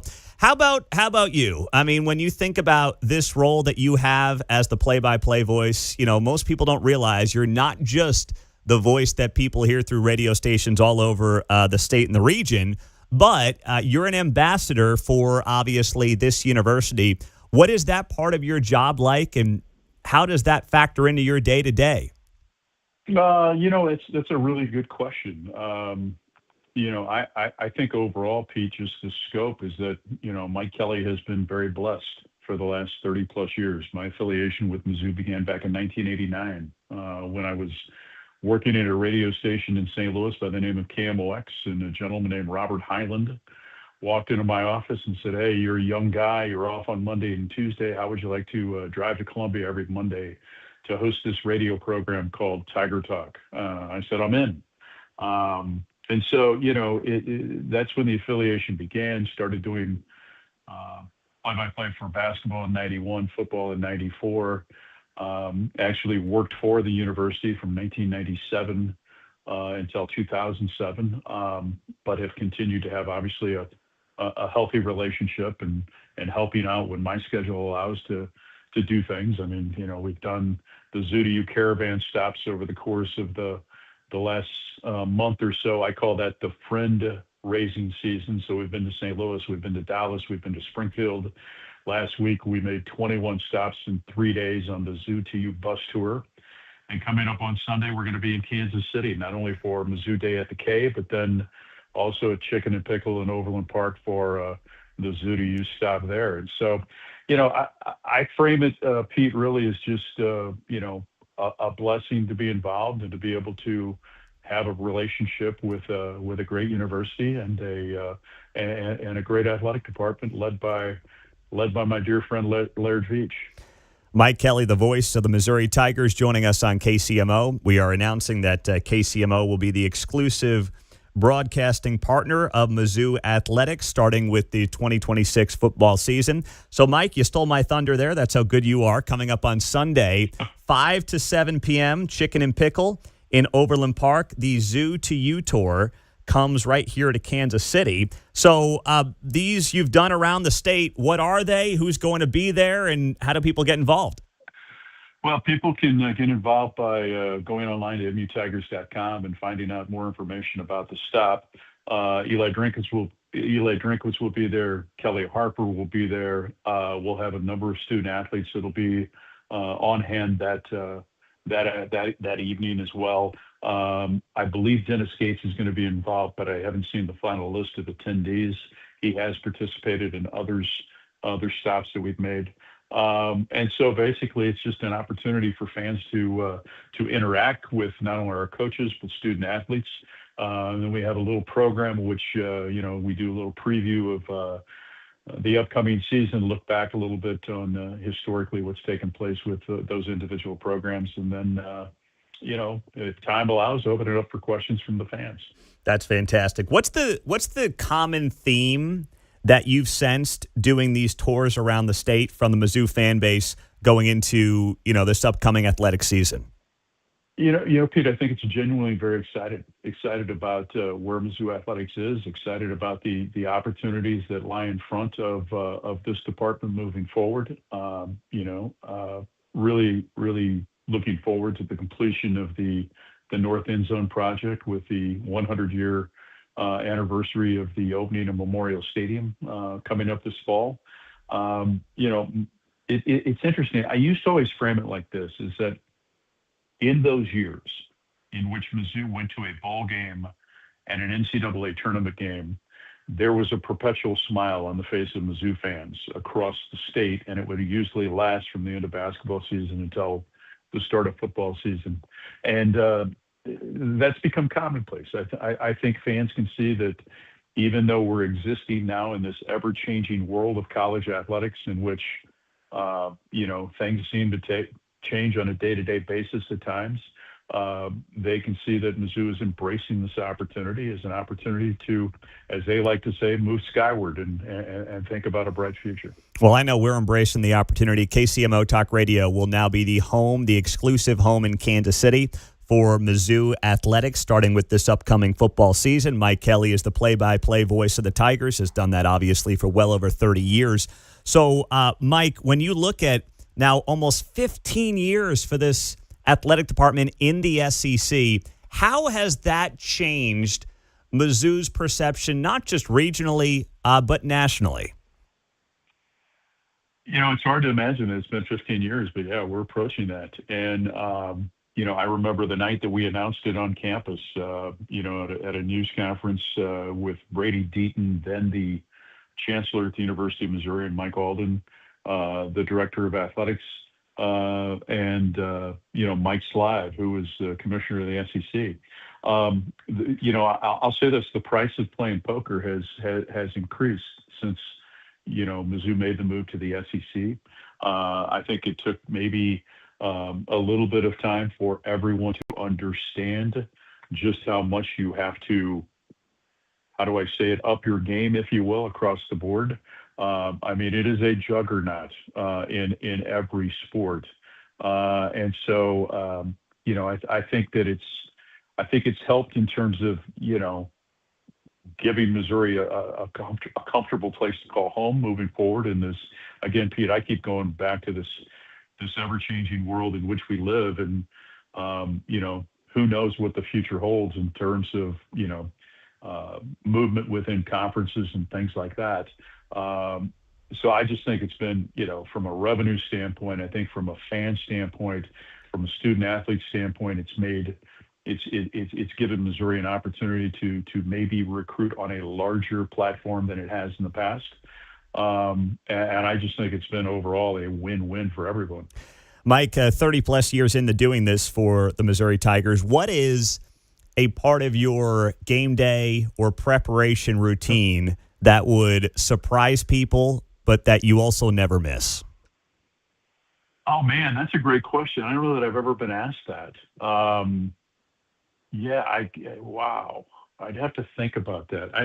The preparation for football literally starts on Sunday after a game on Saturday. It's just just in terms of, making sure that from a visual standpoint, when you're putting together charts and boards and information and numbers, it starts then, and then you work throughout the week. But, some people may be surprised that I'm there usually 3.5 hours before game starts, in both football and basketball. And it's just something that, for me, I enjoy getting there as early as possible because it's a quiet time, and there's very few people around, and it's just there's always the anticipation, right? And and the excitement about getting the opportunity. And I mean that sincerely, the opportunity to do another game. But I also like to get there and to be able to just kind of relax a little bit, kind of close your eyes and just, thank the good Lord for where you are and what you have in front of you. Well, we are so looking forward to hearing you right here exclusively in Kansas City on KCMO Talk Radio. Mike Kelly, the voice of the Missouri Tigers. That partnership just announced this hour. Mike, great to have you on the show. We look forward to having many conversations in the years to come, and we'll do it again soon, and we'll see you on Sunday.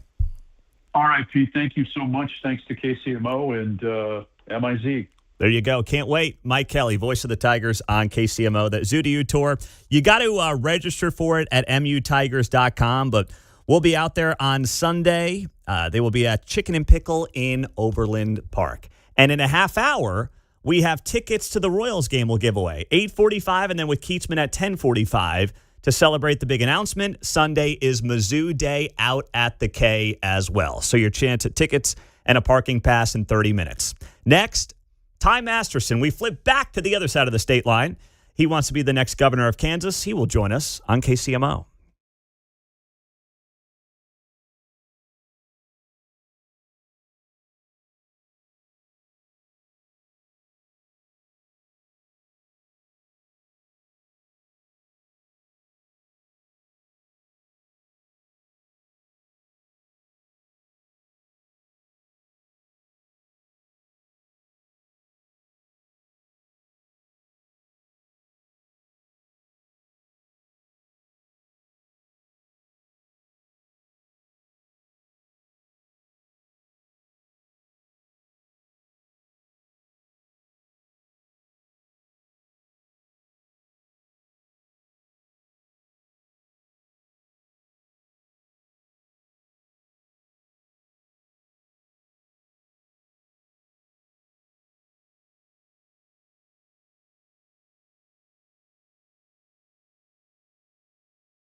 from Lenexa to Lee Summit. You're listening to Mundo in the Morning on 95.7 FM, KCMO Talk Radio. 1 week ago tonight that 4 candidates stepped on the stage at Johnson County Community College to make their case for why they should be the next governor of Kansas.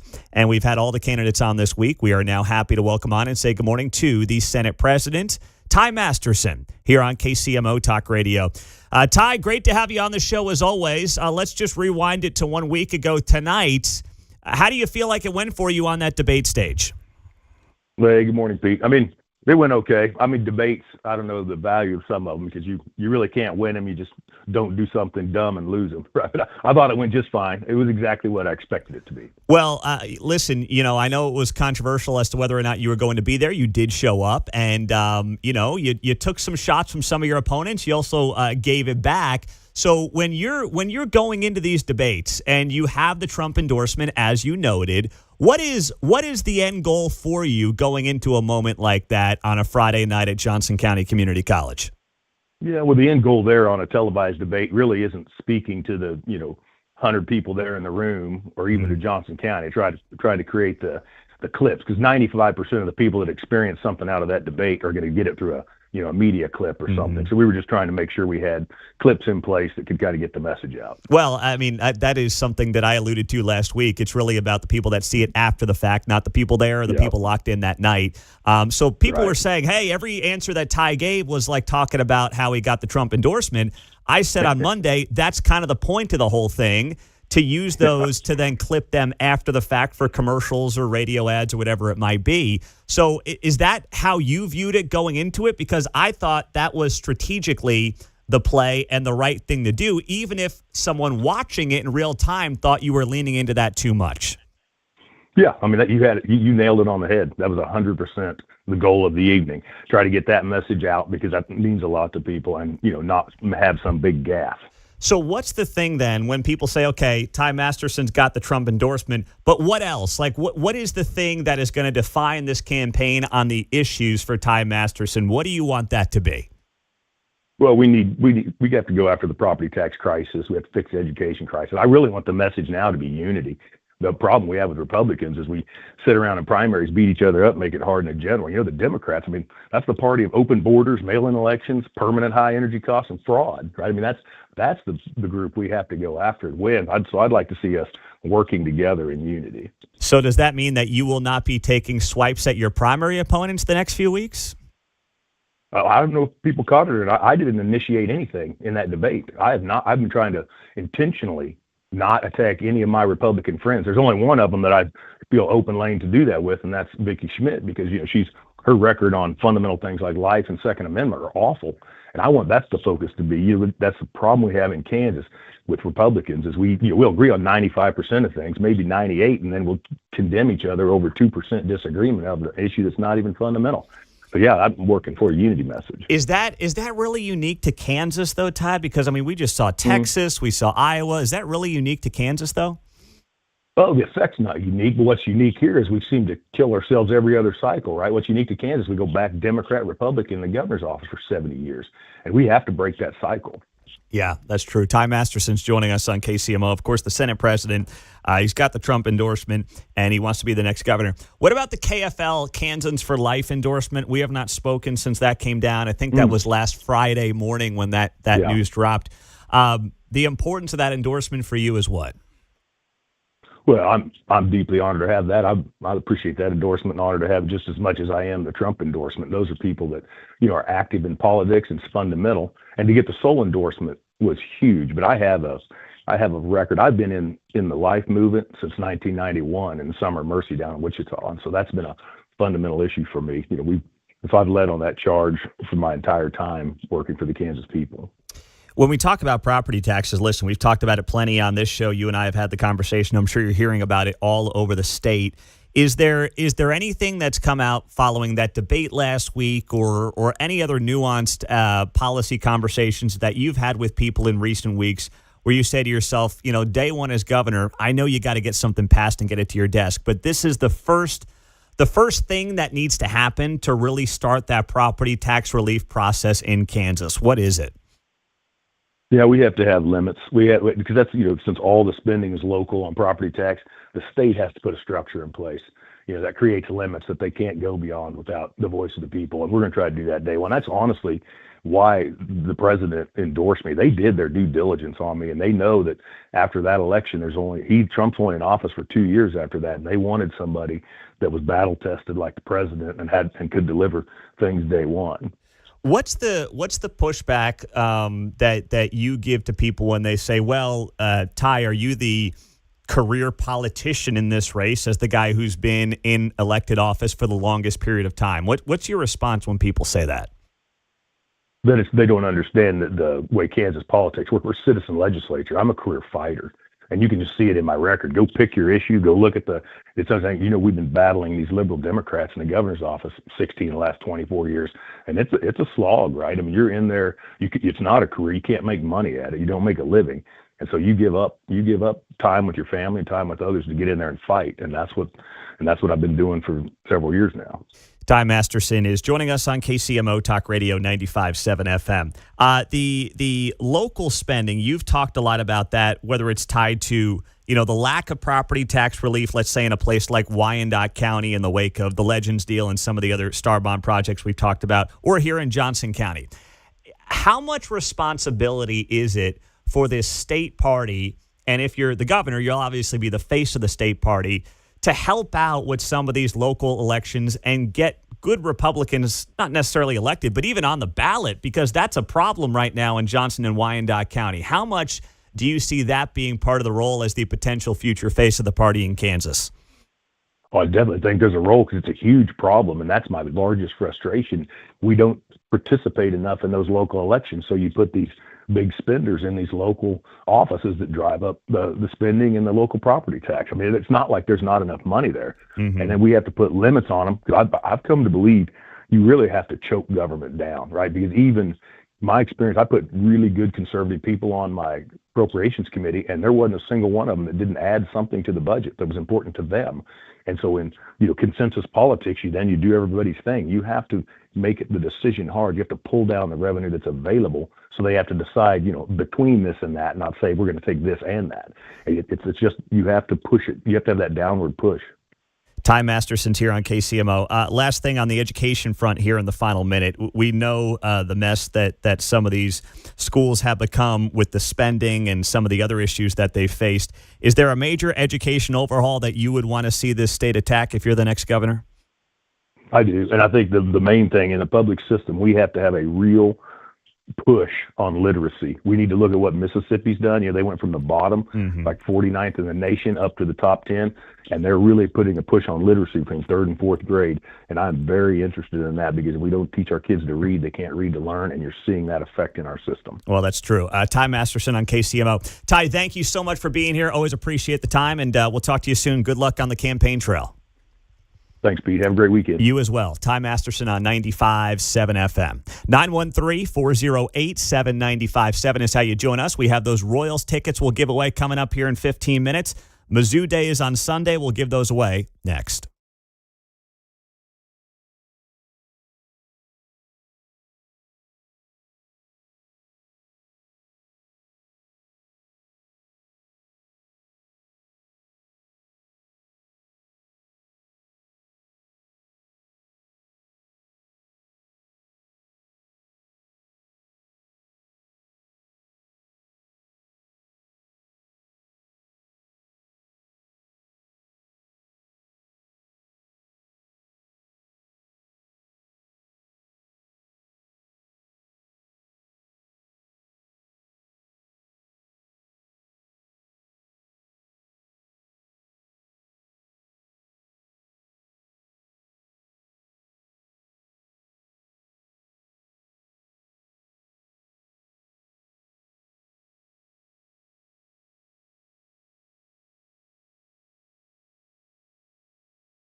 You're listening to Mundo in the Morning on 95.7 FM KCMO.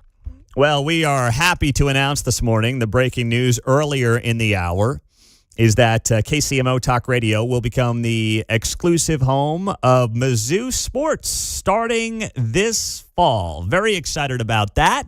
So we had on Mike Kelly, play-by-play voice of the Tigers, earlier this hour. And in 10 minutes, we will give you an opportunity to win 2 tickets and a parking pass to Sunday's Royals game when it is Mizzou Day out at the K. Of course, they open up a series tonight with the Houston Astros. And by the way, Sunday is the Zoo to You tour. That means the whole Mizzou athletic team is going to be showing up at Overland Park at the Chicken and Pickle there at 135th Street. So looking forward to having a presence down there as well. And thrilled to welcome on Mizzou football to this radio station on 95.7 FM. And yes, on 102.9 in Topeka. I know that might ruffle some feathers up that way, but, you know, that's kind of what we do, right? So it's going to be good. 913-408-7957. That is our text line and our studio line right here on KCMO Talk Radio 95.7 FM. So I think, and Mark saw this, John didn't because, well, he got banned from X all those years ago, and he has not been back since. That's okay. That's all right. That's right. We just update him on what's happening on Twitter or X when we need to. Well, I would want to be in a club that would have me as a member. Right? Well, I'm just saying, you missed, and Mark saw this, my most viral post ever with now 1.5 million views on this thing. You're almost up to the vacation days that we're having here in town. Yeah. Halfway there. Halfway there. So yesterday we had some fun with this, right? This Jerry Seinfeld still. Yeah. So Seinfeld was at the Knicks game the other night, like he has been throughout the playoffs, and we had some fun making up an episode of Seinfeld in 2026 going to a Knicks game. And so I posted this picture of Jerry after the Knicks upset the San Antonio Spurs, this amazing historic comeback the other night. And I share this picture of Jerry Seinfeld, and I write an episode, a very brief little caption of an episode here in 2026 where I write, Jerry gets tickets courtside and brings George, who decides with the Knicks down 20 points when 10 minutes left, he will leave the game early to beat the Rush out of Madison Square Garden. As the Knicks mount a comeback, he tries to get back into the Garden. He waives his ticket. He name drops the owner, James Dolan, but nothing works, and George ends up getting arrested. Meantime, Kramer sneaks into the Garden and somehow helps Mike Brown draw up the game-winning play. So, like Linda Cohn from SportsCenter and a bunch of people ended up sharing this. It's gotten 1.5 million views, and a bunch of people started chiming in. Guy Benson, who's up at 2 o'clock here on KCMO, he responded, and Pete, don't forget, Elaine is dating the organist at Madison Square Garden. Nice one. I love that. I thought that was fantastic. Someone else writes here, throughout the episode, George keeps complaining about the heat in the arena because he brought a sweater vest, anticipating a cold environment, and he refuses to take it off because, quote, it's an ensemble look. He sweats through the ticket, and that's why he's not allowed back into the stadium, because he sweat through the ticket because he had his sweater vest on. Also on the text line, Pete, this episode also needs to include Keith Hernandez sneaking in with Kramer as well. And someone notes here that when Kramer is drawing up the play with Mike Brown, he tells Jalen Brunson to hit the rim, and then he's got to hit the rim because OG is the guy that ends up crashing the boards and tipping it back in. They'll never see it coming. He says, think about it. Head nod, finger point from Kramer. Great strategy. Crash the boards. Great strategy. There you go. So I'm having so much fun with that. Some of these Seinfeldisms couldn't take place in 2026, though, because they wouldn't have a physical hard ticket. It's just on the phone now. Well, you're right about that. You know, there's a lot of things when you go back and watch Seinfeld that just don't work in today's environment because of technology, which gets us back to last hour when we said 1999 was peak America. You just couldn't do half the Seinfeld things today. It's really too bad. But that's a very good point as well, Mark.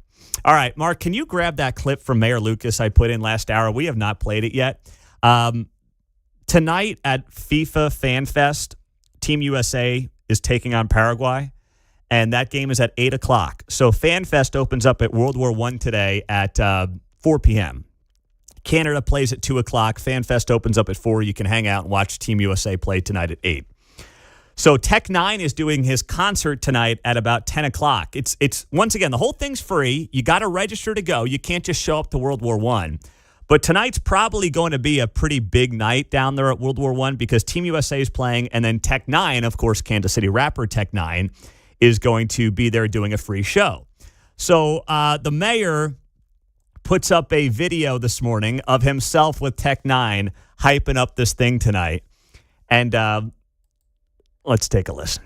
Yo, this be the one that's called T9, right here with Mayor Q, baby. What's up, everybody? The FIFA Fan Festival starts now. Hey, he said it's free. I didn't even know it was free until now. That's crazy. It's free. You get to see my man Tech9, great acts. All you do, sign up online. World Cup is for you, Kansas City. Yes, it is, man. The very first time in Kansas City. You gotta be here. If you ain't here, you ain't nobody. Look who's here. You ain't nobody if you don't come. It's free. Come out to the FIFA Fan Fest, KC. Yo. You ain't nobody if you don't come. I guess I'm not anybody. That's the only conclusion I can come to. You ain't nobody if you don't come. I've got an idea. What if we put music under his interview bed? Interview bed for him. Well, I know when he goes on some other radio stations that they do that because, music stations just have to have music playing. They can't just stop and listen to people speak. I don't get it. But, the mayor, he can wear a lot of hats, He can wear a lot of hats. Yep. So he's got that video with Tech Nine, and I did also see him dancing with a bunch of Dutchmen because the Netherlands are obviously base camped here.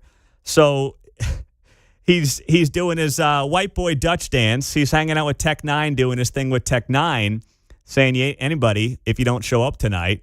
And I'm like, boy, he's a chameleon, man. He can do it all. It's impressive stuff to listen to Mayor Q. But you know what is a little concerning to me? They keep hyping up, hey, come out, it's free, it's free, it's free. It must not be filled, right? I mean, if they had maxed out on registrations for tonight, would they have to put up a day of hype video being like, get out to World War I tonight, the event's free? Now, listen, I think it'll be a safe event because they got security and everything, out there. That's one of the things I know, whether it's talking about what's going on or what happened in Lee Summit over the weekend at their event. This is going to be a very controlled environment. You're not going to have hooligans just showing up. It'll be a safe, secure environment. But at the same time, the fact that they're on the day of saying, come out tonight. How many times? They said it's free 3 times in 30 seconds. That comes off to me like they're not meeting expectations. And also, this line stood out to me. Kansas City, the World Cup is for you. Well, hold on. I thought it was for the rest of the world to come here and spend a bunch of money and make all these small businesses a ton of dough. I thought that's what it was about. Maybe not. But that is a very different pitch than what it was 6 to 12 months ago. Now it's the World Cup's for you. Well, no one asked me if I wanted it in the first place, and I'm happy it's here. I am. But it's like the mayor and I talked about yesterday. He was saying, well, these big events are great for Kansas City. They bring in a lot of money. Taylor Swift apparently had a $47 million economic impact on Kansas City when she did her 2 shows at Arrowhead. What was that, 3 years ago? Mm-hmm. Yeah, we didn't subsidize Taylor Swift coming to Kansas City, right? I mean, that's totally different. We did not subsidize Taylor Swift coming to Kansas City. So it's a completely different deal. She came here, she did her thing, and she was fantastic. And it obviously led to the greatest romance of the 2020s with Travis Kelce. But it's very different than what's happening right now. And that's why there's some skepticism. Because one, there is a lot of promises that have been made here. That didn't really happen with Taylor Swift. She just announces, hey, I'm coming to town. I'm doing a couple of shows. Everyone's like, great, awesome. And then a lot of businesses did very well. This has been hyped.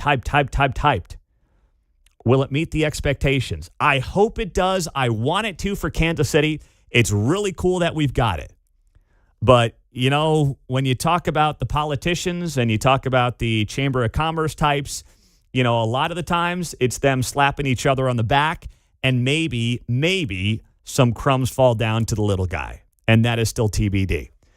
All right, let's do it right now. 7th caller to 913-408-7957. Winning Royals tickets Sunday against the Astros. It is Mizzou Day. We've got 2 tickets plus a parking pass for you right now on KCMO Talk Radio. This part of our big announcement this morning, that KCMO Talk Radio is now the official home of Mizzou Athletics in Kansas City, starting with football season this fall. 913-408-7957. 7th caller right now.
On Friday's Guy Benson Show from New York City, Lieutenant General Keith Kellogg, retired, will be here on the very latest on Iran, also Russia, coming up at 2 o'clock on KCMO.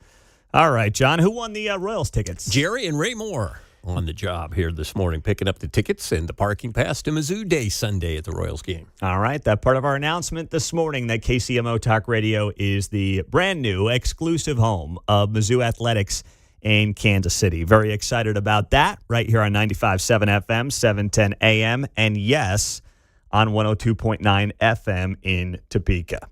There you go. Very good stuff. All right, let's do it. It's time to buy, sell, How about a damn 12 and a half, 15? and hold. Buy, sell, or hold is sponsored by KC Pier, the experts in foundation repair. Don't buy, sell, or hold your home without an inspection from kcpier.com. All right, John, what's on the buy, sell, hold rundown, my man? Tax dollars. Buy, sell, or hold. Tax dollars are a necessary funding form for stadium construction. Sell. All right. Two examples here. One, the KC Current Stadium. I want to nip that in the bud.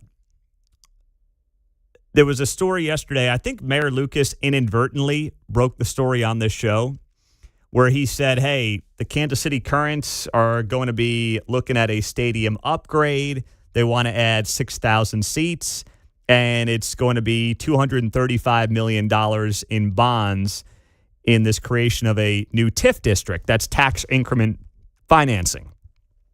Now, that is true, but it's not the Royals deal where the city's just saying, here's a bucket of cash, and by the way, we'll back the bonds. Or the Star Bond, where, obviously you're diverting revenues that otherwise would have gone to the state in 320 square miles to pay off a stadium until it's paid off. My understanding, because I talked to some people yesterday on this deal, is that basically if the Current go ahead with this, they'll take money from whatever they build up there along the riverfront and redirect it to pay off the stadium. But if they don't make the revenue they're projecting, they're on the hook. Like that's just how it's going to work. So it's a little bit different than what you see with the Royals deal or certainly with the Chiefs deal. And then there was this story yesterday. The University of Florida is going to do a $1.5 billion upgrade of its football stadium. And you know what they're going to do it with? Well, the university, and then obviously big-time donations as well. So once again, college stadiums oftentimes just renovate or stay the same. They're 100 years old. Why? Well, because they can't threaten to leave. University of Florida can't threaten to leave Gainesville. Oh, we're going to Birmingham if you guys don't give us what we want. Watch out. Like, where are they going to go? They're the University of Florida. They can't threaten politicians. They can't pay lobbyists. They can't play the gross game that stadium renovations and buildings have become because they're stuck there. So I'm selling it, but you know what? I get it. That's the world that we live in. What's next, John? Buy, sell, or hold. We have a deal, part deux, with Iran. Oh, jeez. Or trois. Mark, I want to use this clip here. I just threw it in there below the Iran story. I don't know. I'm holding this. I'm not buying this. I need to see at least one of the mullahs show up and actually sign a piece of paper before I believe there's any deal. I've been hearing about a deal for 3 months. 3 months.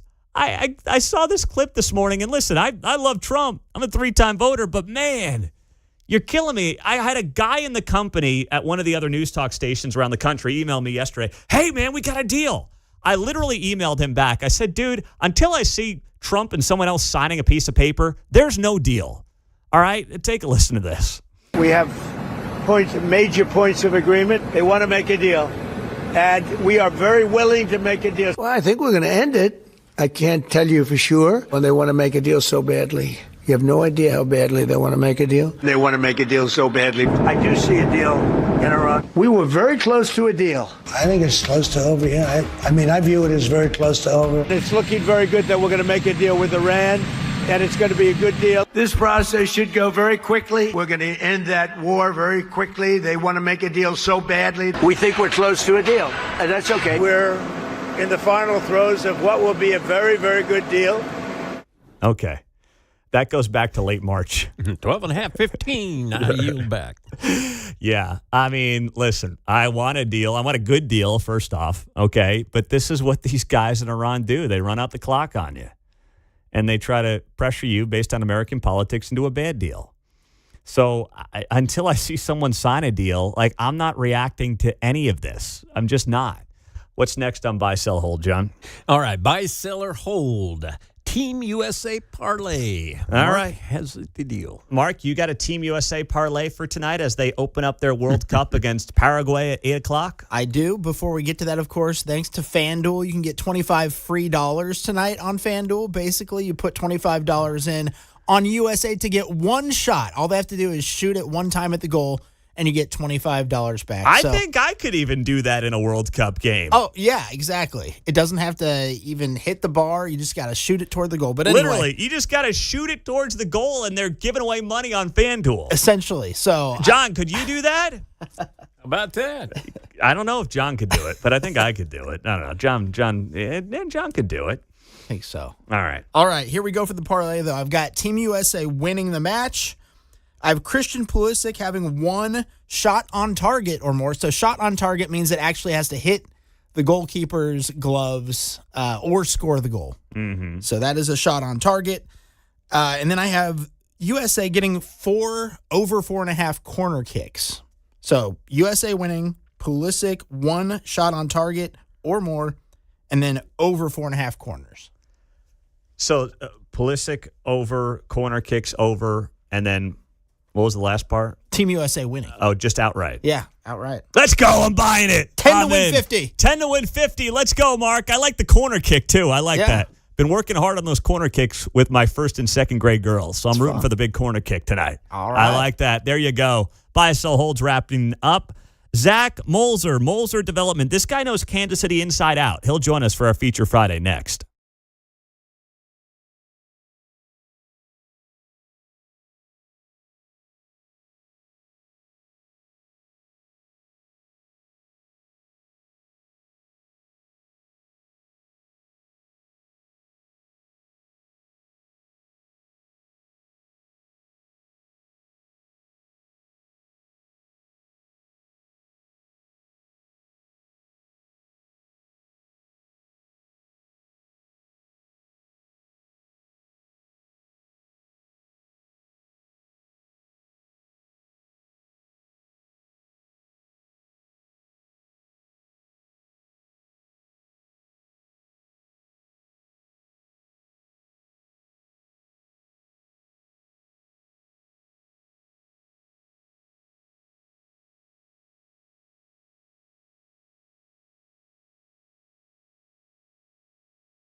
Every Friday, 9 to 9:30, we like to sit down in studio with someone who really knows the lay of the land in Kansas City, and downtown's got a lot happening right now. Listen, we talk about some of the issues, but there's a lot of positives. The World Cup is here, and Zach Moser with Moser Development is joining us in studio. He's also developed a great social media following as well, just hyping up Kansas City. So, Zach, good morning. It's great to have you here, man. No, thanks for having me. I'm excited. So, just before we get to all the cool stuff happening in Kansas City, your background, you've been up here, for the last 2.5 years or so? Yeah, back from after college. But, yeah, I graduated college in 22 and then was still technically living here. But I was down in Tulsa working for a development firm. And then, yeah, I started Moser Development in February of 24. So what did you see when you're from here, but what did you see as the opportunity specifically in Kansas City? I mean, it's crazy. There's so much growth happening here from a development standpoint, from jobs, people. It's a smaller city. It's not a tier 1 city by any stretch of imagination. But you have so many different metrics that are positive. While we talk about how there are definitely issues, within downtown and areas with crime, we do need more Fortune 500 companies. A lot of things that we need to improve on. There are still so many good things happening here. So we need a lot more housing. We need a lot more infrastructure. We need a lot more things going on. But Kansas City is, the gateway to the West. It's there's so much happening. I can't even begin to describe it. 10 years ago, downtown did not look, anything like what it looks like now. And I try to pinch myself thinking about what downtown will look like in 10 years from now. There's $12 billion of projects, both public and private, happening just within the urban core right now. It's crazy. What did you learn being in Tulsa? I mean, that's obviously a smaller city, but how does it compare better, worse, or just different from Kansas City? I think that what Kansas City has that other cities don't, other cities do, but as a more up-and-coming city is, again, just the general population trends and growth trends. Downtown Kansas City has grown immensely even over the past 10 years. I think there's a cultural shift between my generation, Gen Z, Gen X, and them, not being able to afford a home, but them also not wanting to buy a home. We can make money from anywhere in the world. We have this beautiful thing called an iPhone and a laptop. That wasn't a thing, back in the day. And so you can work from anywhere. So people are fine renting somewhere, might be a little bit smaller. That way then they can go spend their time outside and spend time with friends. That same shift is also happening with the older generation within Kansas City of, Kansas City was not, when they were growing up, even in their mid-30s, downtown was not a spot where they wanted to hang out.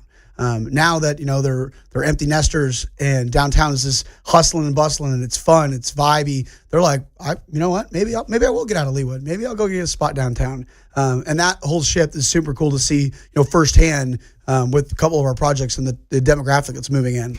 I'm laughing because when we first moved here 8 years ago now, we lived downtown at 6th and Broadway. Roasters, I think it's. Yeah. So we lived there for a year, and we had, we didn't have our kids yet. My wife was pregnant with our first, but we had a couple from the suburbs who were empty nesters, and they were living on top of us. And, they were partying hard up there, man. Yeah. They were having the time of their lives. Exactly. It was crazy. They were out at the pool. They were living large. Yeah, because that wasn't a thing that they got to, again, 15 years ago. If you were downtown, you were getting the hell out of there immediately after you got done with work. And now you're not. It's the spot. So what's your read then? As all this investment goes downtown, the questions are, what's going on with the plaza? Can that get redeveloped?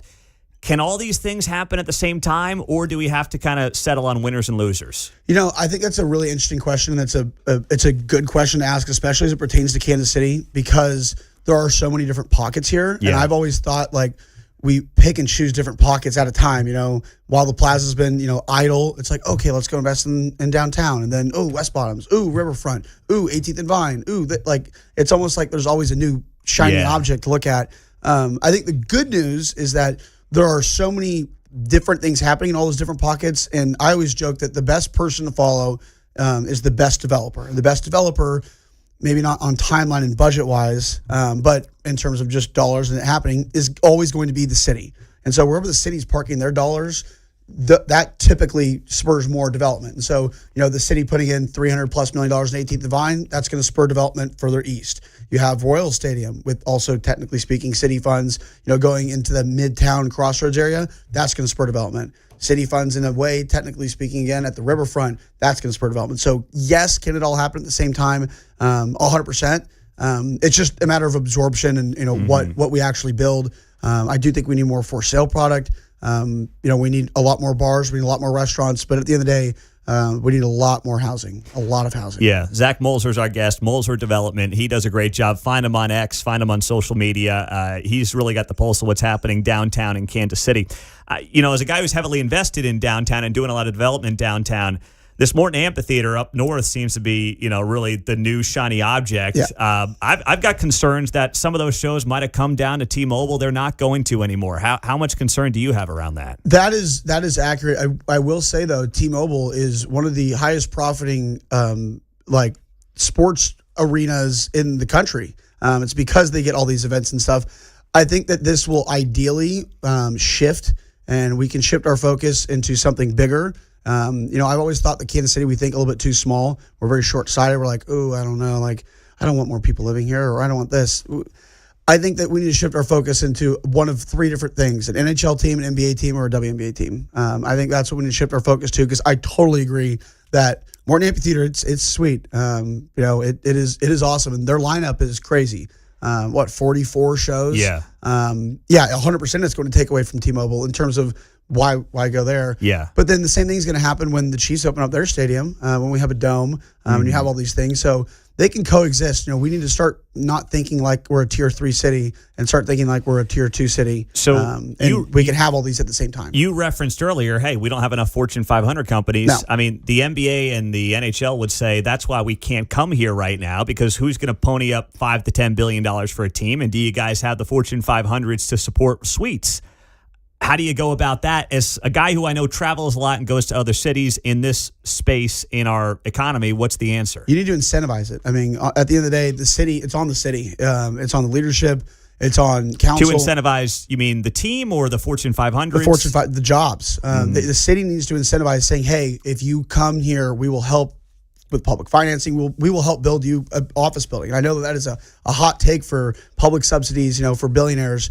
But people don't get what that could do to a city. If we immediately had 2,000 jobs downtown, that completely changes everything. Because now not only do you have the jobs and the people walking around, you have them paying the additional 1%. You have all these different mechanisms that happen. I joked earlier that losing locked into Kansas, losing locked into Kansas was significantly worse than the Chiefs moving. Like, it's tenfold worse. Tenfold. I agree with that, actually. I think that's an accurate assessment. Then the flip side to me, though, would be like, okay, why is Kansas fighting for a Chiefs stadium versus fighting for a Fortune 500 company coming up here to Leawood or Overland Park? I mean, doing that with the state dollars versus a stadium that moves 15 miles down the road. That is a question for our city leaders. I have no idea. But do you agree with what I'm saying on that front? 100%, like they're 100%. playing, like, let's get a company up from Dallas. Yeah, or we need to poach people from Minneapolis. What we need to do. Minneapolis. It's Bingo. unbelievable. I mean, they have Target. 20, Get Target down. Yeah, they have 20 something Fortune 500 companies, and we have one. That's crazy. It's crazy. Now, what's the tax climate like up there compared to down here, either side of state line? I can't imagine it's I can't that imagine much it's better. I mean, it's definitely more corrupt up there for sure. It's got to be. That's absolutely right. All right, Zach Molzer's here, Molzer Development. He's got a lot of work downtown. He's really on it on social media as well. Give him a follow. We're going to take a quick break, come back with more with Zach next, right here on KCMO Talk Radio.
from Leawood to Liberty. You're listening to Mundo in the Morning on 95.7 FM, KCMO Talk Radio. We got Zach Molzer, Molzer Development, doing a lot of work, especially in downtown Kansas City. Has a massive social media following. We were just talking about how he's built that brand here around Kansas City.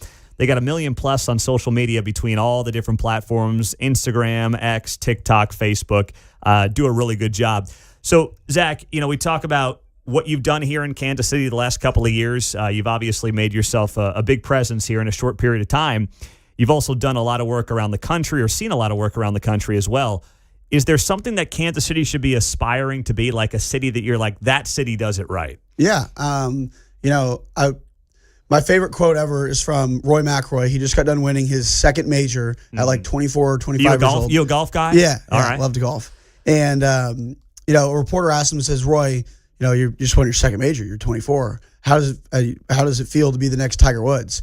And Roy, as a 24 again 25-year-old, not necessarily media trained, he goes, I don't want to be the next Tiger Woods. I want to be the first Roy McIlroy. And so I like taking that approach, with our company and our business, but also I think Kansas City the same way of, we don't need to be the next Nashville. We don't need to be the next Dallas. We don't need to be the next anything. Let's be Kansas City. And what that means of everything that we have going for it.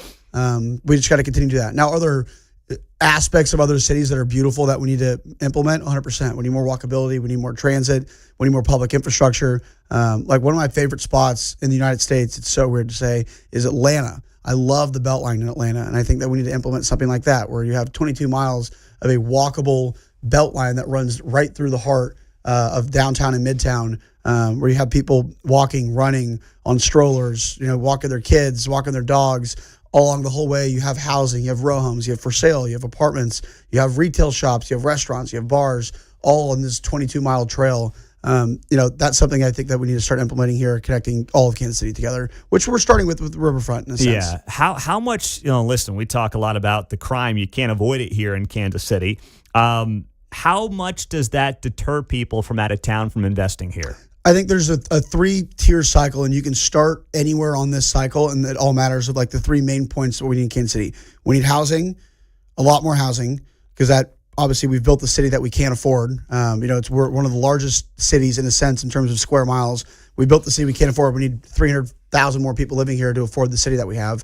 I told the mayor we should sell off some of the land. What do you think about that? That would be a novel concept as well. Yeah, for sure. Because we've got too much land, and we got 500,000 people in 320 square miles. New York City has 8 million people in 300 square miles. Correct. Yeah, we built the city we can't afford. So the only way to get out of that is either raise taxes, cut expenses, or grow. And so we need housing, we need jobs, and we need to solve the crime problem. You could start anywhere on that 3 tiers, and it all flows together. So it's not like we need to solve crime and then all of a sudden jobs will come.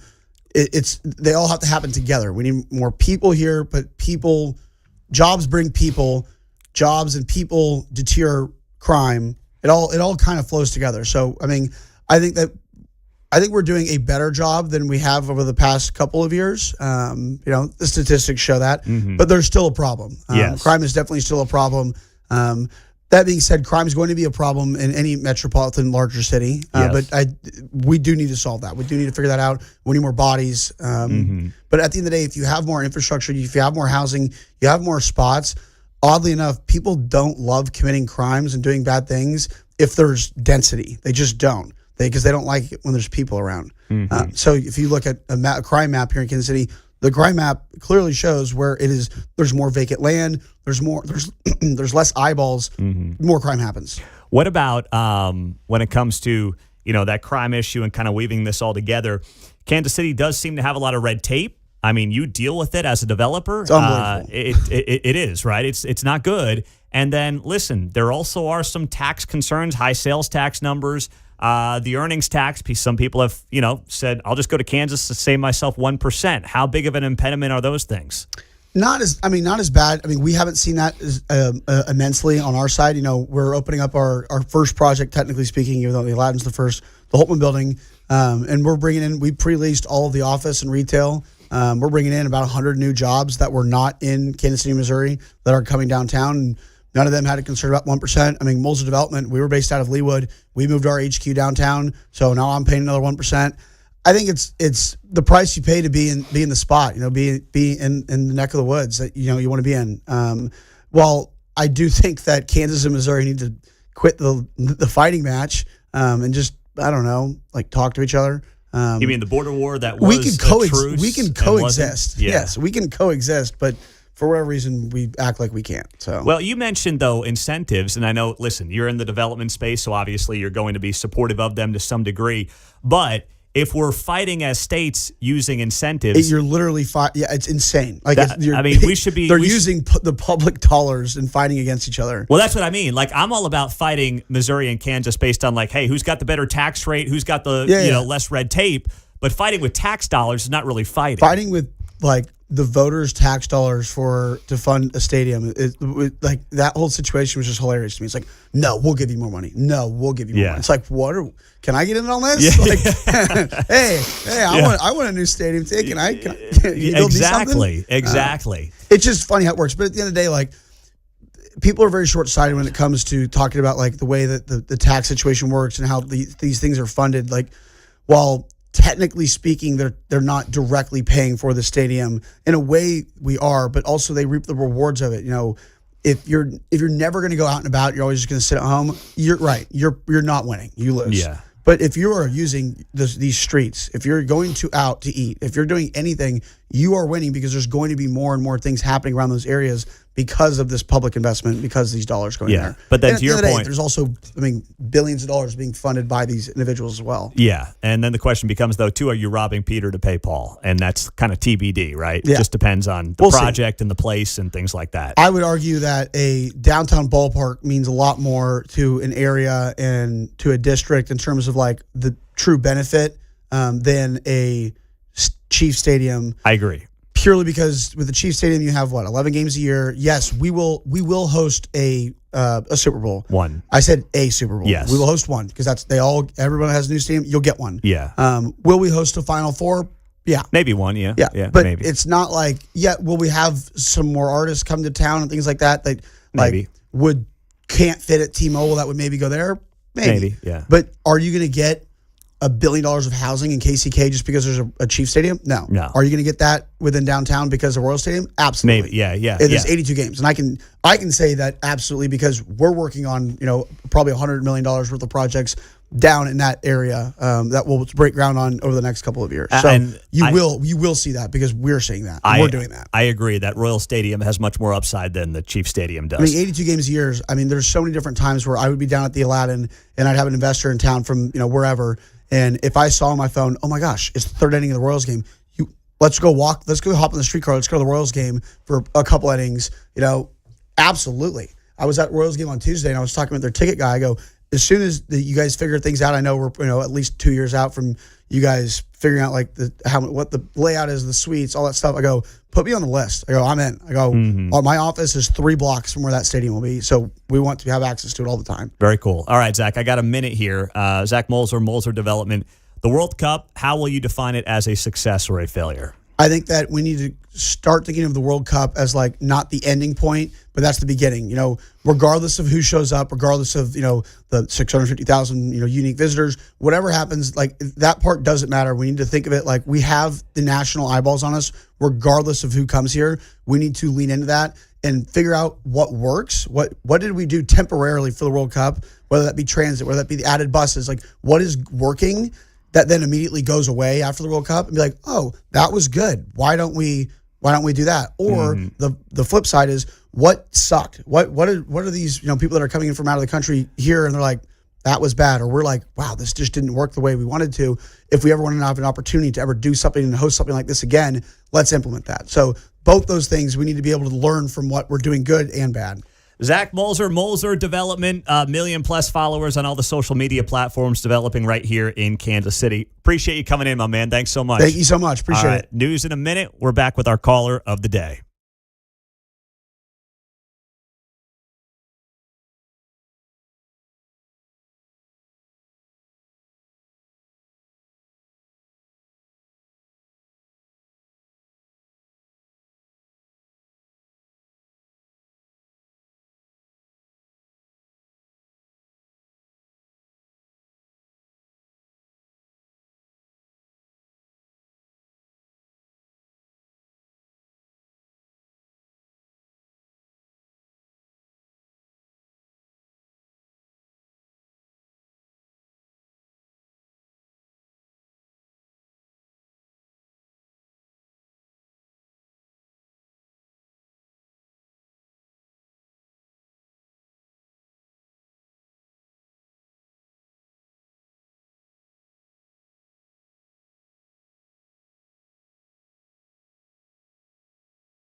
Hey, Kansas City, I'm McGraw Millhaven, your host of America at Night. Do we have a deal or don't we? Plus, your phone calls coming up at 8 o'clock only on 95.7 FM. All right. It's been a fun 4 hours. We announced last hour that KCMO Talk Radio is the brand new home of Mizzou Athletics. And we're very excited about that. Had on play-by-play voice Mike Kelly this morning. We gave away a couple of we gave away a couple of Royals tickets last hour because Sunday is Mizzou Day out of the K against the Astros. So we'll do that again in 1 hour. Keatsman will have 2 more tickets to Mizzou Day on Sunday, plus a parking pass courtesy of the Royals. Now, with that, let's set up our caller of the day. This was a fun one. We had a good conversation with you. I asked, hey, if you could just transplant to 1 year in time, and that's the time that we live in this country, when is it? Some people said, I'm a 90s guy. I said the 90s, late 90s is, I would say 1999. That's when I would just lock it in. We had technology, not too much where we just don't socialize anymore, but enough where we had, a good way of life and a good way of living. Still the simplicity that many of us, appreciate now more than ever. Some folks said the 60s. I don't get that one. 70s and 80s came up as well. Go figure. But this caller takes the cake. Here we go. It's the Mundo in the Morning Caller of the Day on 95.7 FM KCMO Talk Radio. Jessica's in Ottawa. Jessica, go ahead. Hi, I want to go back to when you went clubbing.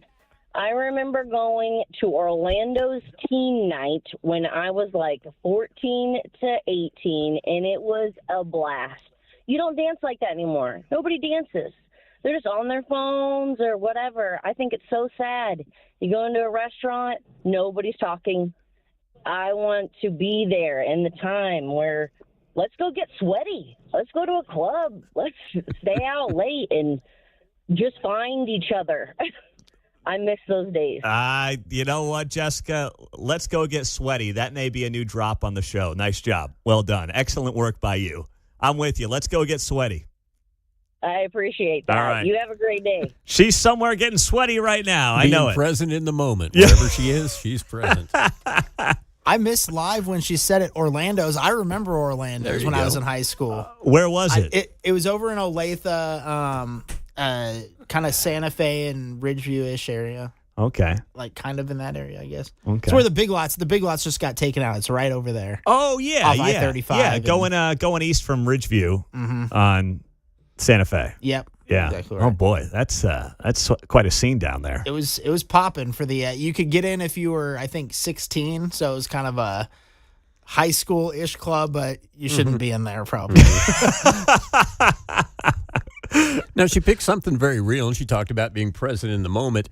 So many of us will pick a time, and then we distill all the crap out of it. Let's go back to the 60s. I don't want to be around Nixon. Yeah. I don't need the Vietnam War. I don't need... sure, I like the music, but it's still here. It's just down the dial. Yeah, exactly. Right? No, that's so true, man. That is also, so true. Too, it's interesting because we remarket adults' youth to them. And so in the 70s, the 50s came out for my parents when I was a teenager, and I kind of caught onto it. And we get into the 80s, and we bring back the big chill on the movies, and Motown oldies are suddenly the thing. And you've got that... Candace Bergman show, whatever she was on. Anyway, it all comes into pop culture more or less rather than a generational thing. So I didn't necessarily want to live in the 50s during the 70s, but I did enjoy the music and Happy Days and American Graffiti, yada, yada, yada. Yeah, there you go. Down memory lane with John Anthony, and he referenced 6 things. I don't know what he's talking about. Yeah. And I see Let's kids, just go get sweaty, right? Yeah. I see kids at my daughter's middle school wearing Nirvana shirts and stuff now, and I'm like, all right, 90s. Yeah, I see those on a sale at the store going, I need to get one of those. Mine's worn out. Yeah, well, it's like I remember in high school, so I graduated high school in 06. I remember the guys that graduated in 04, they would be all in on Top Gun because Top Gun came out the year that they were born in 86. So they kind of embraced the whole Top Gun thing. So it's the same idea, and I understand it. But I think when you blend it all together, man, I think that that late 90s America, pre September 11th is really what I think about. Now, on a good note today on a Friday, SpaceX is going public today. The IPO is going to drop. And some breaking news here in the last 30 minutes. The IPO is now receiving first indications as the NASDAQ window gets set to open up. First indications are coming in at $1.75 a share. Now, this is up 30% from the $135 a share offer price. The IPO has drawn $350 billion in total demand. $250 billion of that is institutional demand. That means the big buyers on Wall Street. 70% of shares sold to institutions were allocated to long-only investors, meaning you can't just pump and dump it. And then SpaceX is set to open as the 6th largest public company in the world. Wow. You got to love America, man. You really do. Elon Musk could be on his way to becoming the first ever trillionaire in the history of the world. That is absolutely amazing. And, this would put them right away in the space of the Metas, not quite NVIDIA. They would have a market cap of over $2 billion if they hit $175 a share. But that would put them, NVIDIA's at about $4 trillion in market cap. But you go down from there, Microsoft, Meta, some of the other big ones. I mean, you're talking about $1, $2, $3 trillion market cap. That is just amazing. So we'll see. You can't get it yet. I just searched to see if the SpaceX SPCX is available. It is not yet available, but we're getting a sense as to what's going to happen when it does drop here momentarily. Real quick note on FIFA. I can't confirm or deny this, but I've had some of you send this to me, that there are some rumblings on social media that if you are dining or drinking in parts of Kansas City during the World Cup the next few weeks, ask for an itemized bill if they don't give you one. There is a rumor, I guess I'll call it that. I'll just text the mayor and see what the heck's going on here. But there is a rumor right now that places have started adding an 18 to 20% FIFA surcharge. And they're just giving out total receipts. They're not giving you itemized receipts. I can't confirm it. I'm just telling you, I've had a lot of people send me that this morning, and I've now got to figure out what's going on there. I'd heard that earlier on at the beginning, and I thought it was implied like, when you do groups and make a reservation, they say, well, if you're bringing that many people, it's at least 18% gratuity. I thought it was just automatic to the tip, a basic tip, not a surcharge. Wow. So even on top of your tip and all that stuff, huh? This is, yes, separate from any tip. This is just a FIFA surcharge on the bill. So once again, I can't confirm it. Yeah. But I've seen enough here on social media and some of you texting the show, sending me this stuff. And if that's true, I mean, is online specific? Not that we need to be, but I didn't know. I mean, what do you mean? Is it online specific? Well, I didn't know if somebody said I went to place X. Oh, no. Okay. See, that's first of all, there's no specific place, so I'm questioning the whole thing. The plaza is the one that's getting the most heat for a general area rather than a specific business. Yeah, but not a specific business, no. So do with that what you want. But you know what? I'll wait to judge that. I'll reach out and see what's going on here, see what Mayor Q has to say about that. Coming up, Keatsman. He's always got a lot to say. We'll wrap up the week with him on a day where we are celebrating adding Mizzou athletics to KCMO Talk Radio, starting with the football season this fall. Now, speaking of things we're excited about, I'm always excited to pick up my groceries at Hy-Vee because they do the shopping for me. And if I'm a Perks Plus member, if you're a Perks Plus member, which I am, guess what happens? They deliver to your house for free. So maybe you got the big soccer party coming up tonight. Well, all you have to do is get that Perks Plus membership, let Hy-Vee do the shopping for you, and they've got whatever you need as well. Only at Hy-Vee.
From Gladstone to Gardner, you're listening to Mundo in the Morning on 95.7 FM, KCMO Talk Radio. All right, now home of the Mizzou Tigers. KCMO Talk Radio making the announcement this morning, and Kevin Keatsman wrapping up the week with us on KCMO. This is going to be fun, man. I think it's really exciting. I just posted on X that the Cumulus Talk takeover is real. Oh, man. The Missouri Tigers are on 3 radio stations as part of this deal in Kansas City and Topeka. I mean, I don't even want to know the square miles that they've got covered here. And I won't say poor Mizzou because they're in the SEC and they're flush with cash. Yeah. And things are going well at Ole Mizzou. But they've been hard to find on radio. They've been jacked around for a while. Yes. I mean, it's just been complicated. No more. Everything where you listen, whether you listen to this on 95.7 or 710 or any of our digital platforms, and now in Topeka, where Kansas isn't on? That's correct. KU doesn't have an affiliate in Topeka. Missouri does. That is a fact. Hey, how about that, Tiger fans? We'll open the phone lines today. There may be more sports on the show today than normal, okay? It's coming because I got some things to say about Patrick Mahomes today, too. Oh, there's a little tease for you coming up at 10:05. Where is he? Yeah. Was he at minicamp? Really? Mark's shaking his head. He didn't do any interviews. It's over, right? Mark, he's got a $500 million contract now. Really? I know that much. And never thanked the ownership, never got in front of a microphone, said thank you to the Hunt family, thank you, let's win another Super Bowl. I never heard him. Did you? Just on social media. Did he post really? something? Yeah. Sure, Okay. but no news conference, right? Yeah, I didn't see one. Texas Tech is the reason why. Yeah. Oh, that's good. That's good. There's a lot of drama down there with that Sorsby He guy. ain't talking. That Patrick Mahomes is in hiding. Yeah. We'll have more come All up right. a little bit. 10:05. I like that. I like that a lot. Listen, I think this Mizzou deal, I'm excited about it, not just because of the sports and everything that comes with that, but there has been, and you know people that are heavily involved at Mizzou, I do as well, and there's just a like-mindedness to what we do, to what they have become, representing the state. I mean, they really have changed a lot the last 15 years. Now, I'm excited about that side of it as much as anything else, and tapping into their president who's been on this show before. It's going to be fantastic. You know, the president of the school has never come out and said, you know, like I'm MAGA or whatever, but it's pretty obvious by the way he's done things at Missouri that he's conservative, which is awesome. Your students should know this, okay? I think you can get in-state tuition there, even if you live in Kansas or Arkansas or whatever. There's ways to go. The only other one in our area that I can think of was the guy at Emporia State. Completely changed that university, and his name slips my mind. He worked for the Koch brothers in Wichita. And he was retiring, and they brought him in, and he was there 2 or 3 years, and he just completely remade the university. It is unbelievable how successful these colleges and universities can be if they get the proper conservative leadership at the top of the university. It's crazy what happens because they get rid of all the stupid stuff that you waste all your money on, and then you just got to raise tuition over and over and over. No, Mizzou's on the right path, man. This is pretty cool. It is. I've heard from a lot of people this morning in, the Mizzou political arena, business arena. They're excited. We're excited.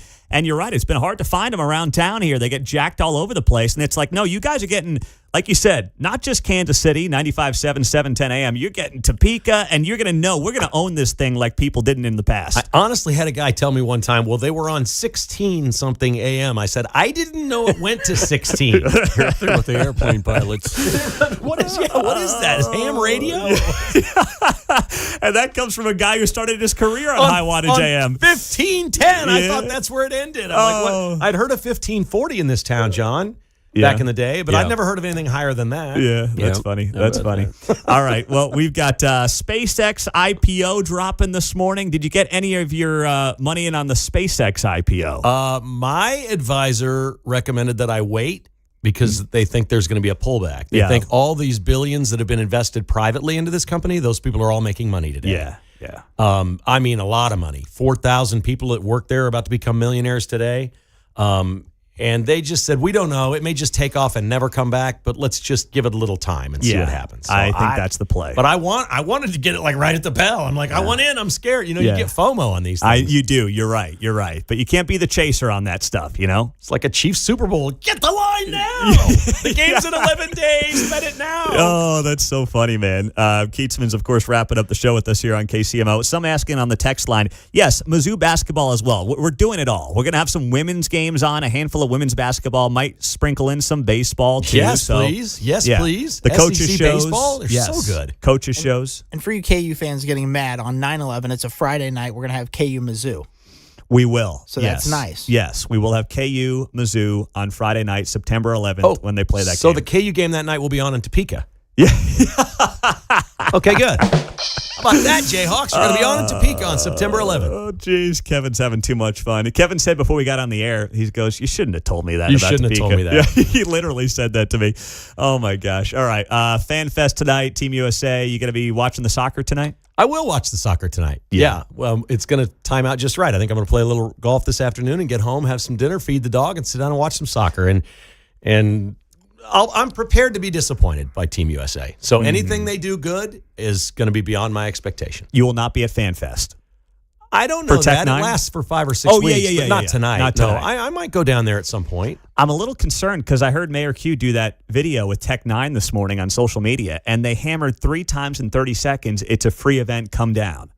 That tells me, and Zach Mulzer just told us from Mulzer Development, that they were not close to being filled yesterday. No. That's concerning to me. Well, I mean, you really got to be a soccer fan to want to go. Yeah. It's all soccer. Yes. Right? Yes. It's the same food that we have at the restaurant. Yeah. I can go to the restaurant and eat, or I can go to Fan Fest and get the same food, right? And you got to pay, forever. You got to pay $18 for a beer to watch the game on TV at World War I. That's a lot. Yeah. No, It's a lot. And I'm just talking about, we may go sometime just on our own to go check it out and see it and take a picture. Everybody wants to go get a picture, right? That's what these things are all about. True. Go snap your selfie and be done with it. But we may do that over the next few weeks at some point, but it's not on my bucket list. Doesn't matter for me. The Zoo to You tour is coming to Overland Park, Chicken and Pickle. That is part of the announcement today. They've been doing these things around the state, so Mike Kelly will be there, a bunch of folks from the athletic department as well. I guess they get a crowd of about 300 out there. They've done it the last couple of years, and I plan to stop by. It's going to be pretty exciting to be a part of this deal. The founder of Chicken and Pickle is a big Mizzou guy. Yes. I think he started like a cable company or something and sold it back in the day. And Dave he's like- Johnson, good guy. And then he started the Chicken and Pickle across the river in the Northland, and people are like, what the heck is this? What are you thinking? And nobody... And then it took off, and now he's in Dallas and Phoenix, and these things are Vegas. everywhere. Oh, yeah. they're everywhere. Mahomes is invested, I think, it's in gonna be some crazy. degree. Yeah, So. it'll be a huge national brand by the time he's done. Yeah, Chicken and Pickle. Get It's your fun. chicken, play your pickleball. It's fun whether you play pickleball or not. It's a great place to go. It's a great place to watch a game, hang out. It's a lot of fun. Hey, looking forward to that. Speaking of Mahomes, what you got coming up here at 10? Yeah, I can't respect the fact that he went silent this week. Oh, man. I can't. He ran from the media. This is going to be vintage Keats. We're going to compare Donald Trump to Patrick Mahomes today. Stay tuned. All right, can't wait. It's coming up right after the top of the hour news on now your home of Missouri Tiger Athletics, KCMO Talk Radio. Have a great weekend.